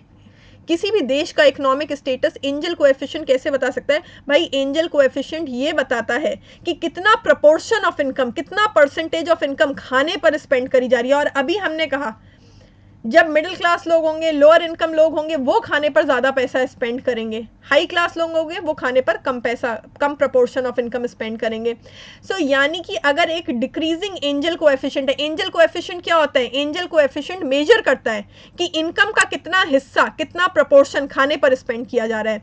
सो अगर जो है ये एंजल कोएफिशिएंट डिक्रीजिंग है, मतलब जितनी इनकम है देश के लोगों की उसका कम हिस्सा खाने पर खर्च किया जा रहा है, इसका मतलब देश तरक्की कर रहा है। It indicates economic growth with rising income level. आपके देश में ऐसे लोग ज़्यादा हैं जिनका इनकम लेवल ऊपर जा रहा है, जिनका इनकम का ग्राफ ऊपर जा रहा है। दोबारा समझो, एंजल कोएफिशिएंट मेजर करता है कि इनकम का कितना प्रपोर्शन, कितना परसेंटेज खाने पे खर्च किया गया। अगर एंजल कोएफिशिएंट कम है मतलब खाने पर कम प्रपोर्शन खर्च किया जा रहा है, खाने पे कम प्रपोर्शन खर्च हो रहा है, इसका मतलब बाकी के लग्जरी आइटम्स पे खर्चा ज़्यादा हो रहा है। ये चीज़ उनके लिए पॉसिबल है जो हाई इनकम लोग हैं, यानी कि देश में इकोनॉमिक ग्रोथ हो रही है, लोगों का इनकम लेवल जो है वो इंक्रीज हो रहा है, तभी ऐसी चीज़ पॉसिबल है, एंड वाइस वर्सा। फिर देखिए नॉर्मल गुड्स का और इन्फीरियर गुड्स का कर्व कैसा होगा वो मैं आपको दिखा चुकी हूँ। ठीक है, नॉर्मल गुड्स के केस में हमारा एंजल कर्व यानी कि इनकम और डिमांड का जो रिलेशन था वो अपवर्ड स्लोपिंग था, और इन्फीरियर गुड्स के केस में वो डाउनवर्ड स्लोपिंग था। बट मैंने आपको बोला था कई बार ऐसे भी होता है कि कोई एक पर्टिकुलर गुड एक समय तक आपके लिए नॉर्मल गुड हो और बाद में वो इन्फीरियर गुड बन जाए। फॉर एग्जाम्पल मैं मिडिल क्लास पर्सन हूँ, मेरे लिए 10 लाख की गाड़ी लेना बहुत बड़ी बात है, तो मेरे लिए 10 लाख की गाड़ी एक नॉर्मल गुड है। तो ये देखिए यहाँ पर हम इनकम दिखा रहे हैं और लेट्स से हम यहाँ पर दिखा रहे हैं डिमांड फॉर कार, 10 लाख वाली कार। ठीक है, तो जब मेरी इनकम बढ़ रही है तब मेरी डिमांड भी बढ़ी। ठीक है, लेकिन धीरे धीरे करके मेरी इनकम बहुत ज़्यादा बढ़ गई। ठीक है, लेट्स से मैं महीने के जो है पहले 5 लाख कमाती थी, अब जो है मैं महीने के, हालांकि ऐसा कुछ है नहीं बट कोई इंसान लेट्स से महीने के 5 लाख कमाता था, अब जो है वो महीने के 20 लाख कमाने लगा। तो वो 10 लाख वाली नहीं, वो 50 लाख वाली गाड़ी में बैठना पसंद करेगा। अब जो 10 लाख वाली कार थी वो उसको बेकार लगेगी, लो क्वालिटी लगेगी, घटिया लगेगी। तो वो जो 10 लाख वाली कार थी उसकी डिमांड क्या हो जाएगी? कम हो जाएगी। वो 10 लाख वाली कार क्या बन जाएगी? इन्फीरियर गुड बन जाएगी। पहले वो नॉर्मल गुड थी उसी कस्टमर के लिए। सो ऐसा भी होता है कि कई बार कोई प्रोडक्ट पहले तो नॉर्मल गुड हो और उसके बाद वो जो है इन्फीरियर की कैटेगरी में आ जाए। इसीलिए मैंने कहा था कि नॉर्मल और इन्फीरियर की डेफिनेशन सिर्फ इतनी है कि नॉर्मल गुड वो जिसका डायरेक्ट रिलेशन है इनकम के साथ, इन्फीरियर गुड वो जिसका इन्वर्स रिलेशन है इनकम के साथ, क्योंकि ये चीज़ डिपेंड करेगी प्योरली कंज्यूमर की प्रेफरेंसेस पे। किसी की इनकम आज कम है, उसके लिए 5 लाख वाली कार, 10 लाख वाली कार जो है वो नॉर्मल गुड है। उसकी इनकम बढ़ेगी तो ऐसी कार्स की भी डिमांड जो है बढ़ेगी, क्योंकि वो खरीदना चाहेगा ऐसी कार। लेकिन उसी पर्सन की इनकम अगर करोड़ों में हो जाए तो उसके लिए 10 लाख वाली कार बेकार हो जाएगी, वो उसको जो है इन्फीरियर क्वालिटी की मानेगा। वो कहेगा अब मैं इसमें क्यों चलूँ, अब तो मेरे को 50 लाख वाली कार चाहिए। तो फिर ऐसी कार्स की डिमांड कम हो सकती है, इनकम के साथ इन्वर्स रिलेशन हो जाएगा कि इनकम और ज़्यादा बढ़ गई तो कंज्यूमर अब 10 लाख वाली कार नहीं खरीदना चाहेगा, तो उसकी डिमांड कम हो जाएगी, वो इन्फीरियर गुड में कन्वर्ट हो जाएगी। सो ऐसे केसेस भी पॉसिबल होते हैं। So I hope it is clear now. Moving on to next and the last 2 factors. तो हमने पढ़ा कि खुद के प्राइस के साथ डिमांड का क्या रिलेशन है, सब्सटीट्यूट गुड के साथ क्या रिलेशन है, कॉम्प्लीमेंट्री गुड्स के प्राइस के साथ क्या रिलेशन है, इनकम के साथ क्या रिलेशन है, और लास्ट के जो 2 डिटर्मिनेंट्स हैं वो है taste and preferences of consumer and expectation of consumer. So taste and preferences of consumer बहुत आसान है। कंज्यूमर की लाइकिंग डिसलाइकिंग बहुत मैटर करती है। अगर कंज्यूमर को कोई प्रोडक्ट पसंद आ जाता है, पॉजिटिव शिफ्ट हुआ है टेस्ट एंड प्रेफरेंस में, तो उस प्रोडक्ट की डिमांड बढ़ जाएगी और कर्व जो है डिमांड कर्व वो राइटवर्ड या आउटवर्ड शिफ्ट कर जाएगा। ऐसे ही अगर नेगेटिव शिफ्ट हुआ है टेस्ट एंड प्रेफरेंसेस में, कंज्यूमर को वो प्रोडक्ट अब पसंद नहीं है, तो डिमांड डिक्रीज हो जाएगी, लेफ्टवर्ड या इनवर्ड शिफ्ट हो जाएगा। इसका एग्जांपल समझो, मार्केट में फैशन आता है, ट्रेंड चलते हैं। एक टाइम पे जो है ट्रेंड चला था वो फटी हुई जीन्स पहनने का, धागे आगे निकले हुए होते थे, और बहुत बहुत उस टाइम पे डिमांड बढ़ी थी उस तरीके की जीन्स की। तो पॉजिटिव शिफ्ट हुआ टेस्ट एंड प्रेफरेंसेस में, डिमांड बढ़ी, लेकिन एक टाइम के बाद डिमांड ठंडी भी पड़ गई। ऐसे ही बेल बॉटम्स आते हैं, पहले बेल बॉटम्स कितना चला करते थे पुराने ज़माने में, लोग पैंट पहनते थे ऐसे नीचे से लूज वाली, फ्लेयर्ड वाली, फिर बीच में स्ट्रेट का ज़माना आया, ठीक है, और अब वापस से जो है फ्लेयर्ड जीन्स का ज़माना आ रहा है। सो ये जो है कंज्यूमर की टेस्ट और प्रेफरेंसेस होती है, उनको कोई प्रोडक्ट पसंद आ जाता है उसकी डिमांड बढ़ जाती है, प्रोडक्ट नहीं पसंद है डिसलाइकिंग होने लगती है, प्रोडक्ट ले उसकी डिमांड गिर जाती है। ऐसे ही expectations of the consumer, expectation किस चीज को लेके, प्रोडक्ट के फ्यूचर प्राइस को लेके। सो अगर जो है कंज्यूमर को लगता है, ठीक है, कि प्राइस जो है भविष्य में डिक्रीज होने वाला है, कम होने वाला है, तो वो कहेगा यार अभी मैं क्यों कंज्यूम करूं, अभी मैं क्यों खरीदूं, आज से 1 महीने बाद खरीद लेंगे। अगर नेसेसिटी नहीं है, अगर ज़रूरी नहीं है, अगर जो है कंजम्पशन वेट कर सकता है, तो ज़रूरी आइटम नहीं है, तो कस्टमर कहेगा यार मैं अभी क्यों खरीदूं, आज से 1 महीने बाद या 2 महीने बाद जब प्राइस कम हो जाएगा तब खरीद लेंगे। फॉर एग्जाम्पल कार, आपको कोई कार खरीदनी है, आपके पास न्यूज़ है कि अभी मंदी आने वाली है, कार का प्राइस नीचे चला जाएगा, तो आप 1 महीना 2 महीना वेट कर लोगे। तो ऐसे केस में जो प्रेजेंट डिमांड है वो कम हो जाएगी। याद रखना, डिमांड फ्यूचर की नहीं देखनी है, फ्यूचर के प्राइस के रिस्पॉन्स में करंट डिमांड देखनी है। ये गड़बड़ भी बहुत बच्चे करते हैं, करंट डिमांड के बारे में बताना है फ्यूचर प्राइस को सोच के। तो अगर आपको लगता है कि फ्यूचर में किसी चीज़ का प्राइस गिरने वाला है, वो सस्ती होने वाली है, तो करंट डिमांड कम हो जाएगी। क्यों? आप सोचोगे कि जब वो प्रोडक्ट सस्ता हो जाएगा तभी खरीद लेंगे, अभी क्यों खरीदें, तो अभी की डिमांड कम हो जाएगी, कर्व जो है वो लेफ्टवर्ड या इनवर्ड शिफ्ट हो जाएगा। ऐसे ही अगर आपको लगता है किसी प्रोडक्ट का प्राइस बढ़ने वाला है, इंक्रीज होने वाला है, तो आप कहोगे भैया आज ही खरीद लो, कल तो ये और महंगा हो जाएगा, तो आज की डिमांड क्या होगी, बढ़ जाएगी, इंक्रीज इन डिमांड, और कर्व जो है वो राइटवर्ड या आउटवर्ड शिफ्ट हो जाएगा। तो देखिए इसके डायग्राम कुछ अलग नहीं बनेंगे जैसे अभी तक मैंने डिमांड कर्व बनाए। सिंपली समझो ये हमारा डिमांड कर्व है, इनिशियल डिमांड कर्व D1।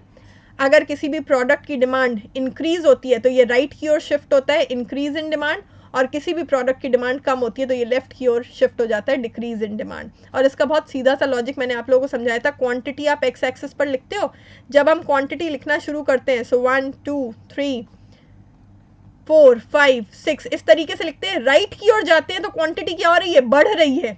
तो आपको इंक्रीज दिखाना है किसी चीज में तो आप राइट की ओर जाओगे, राइट की ओर शिफ्ट करोगे, डिक्रीज दिखाना है तो लेफ्ट की ओर शिफ्ट करोगे। एक लॉजिक ये है, और बाकी इससे पहले वाले केसेस में मैंने आपको हर किसी में डायग्राम डाटा के साथ ड्रॉ करके दिखाया है। तो आप देख सकते हैं कि जब डिमांड इंक्रीज होगी राइटवर्ड शिफ्ट होगा, जब डिमांड डिक्रीज होगी लेफ्टवर्ड शिफ्ट होगा। तो ये तो थे हमारे 5 मेन डिटर्मिनेंट्स ऑफ डिमांड, मतलब प्राइस को छोड़ के बाकी वो सारे फैक्टर्स जिनका इम्पैक्ट डिमांड पर पड़ेगा। इसके अलावा अगर हम मार्केट डिमांड की स्पेसिफिकली बात करें तो 2 और फैक्टर्स का इम्पैक्ट पड़ता है जो कि बहुत इंपॉर्टेंट है, that is population and distribution of income. Population का इम्पैक्ट कैसे पड़ता है, अगर पॉपुलेशन इंक्रीज हो जाए तो मार्केट में ज़्यादा कंज्यूमर होंगे, मार्केट में ज़्यादा कंज्यूमर होंगे तो डिमांड क्या होगी, बढ़ेगी, and vice versa. Vice versa मतलब उसका अपोजिट भी ट्रू होता है कि अगर पॉपुलेशन कम हो जाएगी तो डिमांड कम हो जाएगी। लेकिन सिर्फ पॉपुलेशन के बढ़ने या घटने से नहीं, पॉपुलेशन की कंपोजिशन से भी फर्क पड़ता है।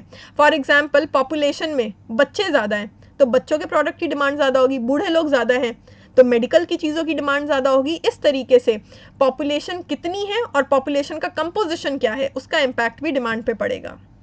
Next, distribution of income. याद रखना, अगर ज़्यादा इक्वालिटी है डिस्ट्रीब्यूशन ऑफ इनकम में तो डिमांड ज़्यादा होगी, अगर इक्वालिटी नहीं है तो डिमांड कम होगी। क्यों? Let's say food item basic चीज़ है, हर किसी को रोटी चाहिए खाने को, ठीक है, हर किसी को व्हीट और राइस और वेजिटेबल्स और फ्रूट्स चाहिए खाने को। अगर इक्वालिटी होगी डिस्ट्रीब्यूशन ऑफ इनकम में तो हर आदमी अफोर्ड कर पाएगा, अमीर से अमीर आदमी भी और गरीब से गरीब आदमी भी। सो गरीब आदमी भी डिमांड करेगा, मिडिल क्लास भी डिमांड करेगा, अमीर आदमी भी डिमांड करेगा, डिमांड ज़्यादा होगी। और यहीं अगर इनइक्वालिटी हो डिस्ट्रीब्यूशन ऑफ इनकम में तो गरीब आदमी क्या फ्रूट्स जैसी महंगी चीज़ आज की तारीख में अफोर्ड कर पाएगा? नहीं कर पाएगा। तो उस केस में सिर्फ जो अपर मिडिल क्लास लोग होंगे या जो बहुत ही अमीर लोग होंगे वो जो है कुछ प्रोडक्ट्स को अफोर्ड कर पाएंगे, कुछ प्रोडक्ट्स ऐसे होंगे जो गरीब लोग अफोर्ड नहीं कर पाएंगे। सो उस केस में डिमांड कम होगी। इसीलिए जितना ज़्यादा इक्वालिटी होती है डिस्ट्रीब्यूशन ऑफ इनकम में उतना ज़्यादा डिमांड होती है। इसके अलावा और भी फैक्टर्स हो सकते हैं, फॉर एग्जांपल एक बहुत इंपॉर्टेंट फैक्टर गवर्नमेंट पॉलिसी भी हो सकता है। लेट्स से गवर्नमेंट ने टैक्स बढ़ा दिए, अगर गवर्नमेंट ने टैक्स बढ़ा दिया तो क्या होगा, कंज्यूमर की डिस्पोजेबल इनकम कम हो जाएगी, मतलब उसके हाथ में खर्च करने के लिए जो पैसा है वो कम हो जाएगा, पैसा कम हो जाएगा तो ऑब्वियस सी बात है डिमांड डिक्रीज हो जाएगी। सो गवर्नमेंट जब हम लोगों पर ज़्यादा टैक्स लगाती है, हमारे हाथ में कम डिस्पोजेबल इनकम बचती है, कम डिस्पोजेबल इनकम बचेगी तो हम कम खर्चा कर पाएंगे, डिमांड कम हो जाएगी एंड वाइस वर्सा। इसी तरीके से गवर्नमेंट अगर किसी प्रोडक्ट पे सब्सिडी देती है तो वो प्रोडक्ट सस्ता हो जाता है, हम लोग ज़्यादा खरीद पाएंगे, डिमांड बढ़ जाएगी। तो इसमें कुछ भी ऐसा नहीं है जो आप लोगों को आपके कॉमन सेंस के द्वारा पहले से ना पता हो। मार्केट में आप लोग भी रहते हैं, इतना आप लोगों को भी पता है। सो सेम चीज़ मैं बोलूँगी, एग्जाम्पल सबसे अच्छे हैं, कोई रिलेशनशिप रट्टे मत मारो कि सब्सटीट्यूट गुड के साथ क्या रिलेशन है डिमांड का, कॉम्प्लीमेंट्री के प्राइस के साथ क्या रिलेशन है, just take the example and do it. Moving on to next slide. अब ये लास्ट में बस मैं समराइज कर रही हूँ आपको बताने के लिए, मैं क्लियरली दोबारा से बोल रही हूँ, हमने जो है दो तरीके के डायग्राम्स देखे। अगर जो है किसी भी प्रोडक्ट की डिमांड का रिलेशनशिप आप उसके खुद के प्राइस के साथ निकाल रहे हैं, ठीक है, तो कर्व जो है वो शिफ्ट नहीं होगा। अगर आप किसी भी प्रोडक्ट के प्राइस का इम्पैक्ट उसकी खुद की डिमांड पर देख रहे हैं तो सिर्फ और सिर्फ कर्व में मूवमेंट होगा। अगर प्राइस भी आप गुड एक्स का ले रहे हो, डिमांड भी आप गुड एक्स की ले रहे हो और प्राइस चेंज हो रहा है, सॉरी ये DG नहीं, डिमांड फॉर गुड एक्स लिखना था मुझे।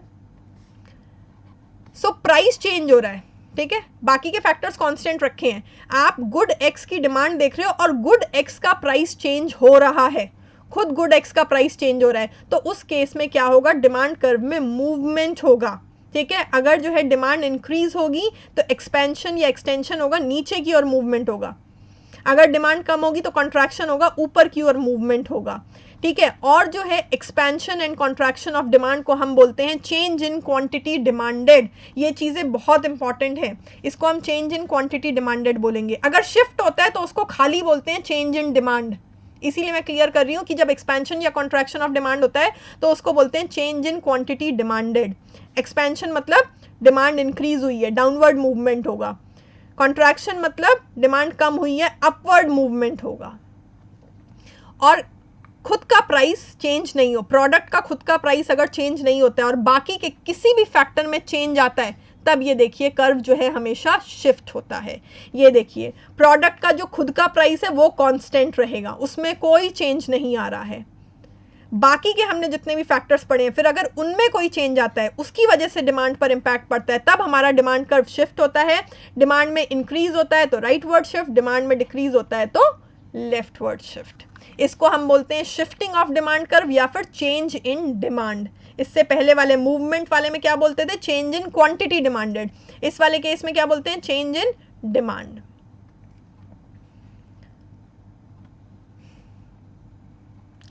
So demand chapter is not over.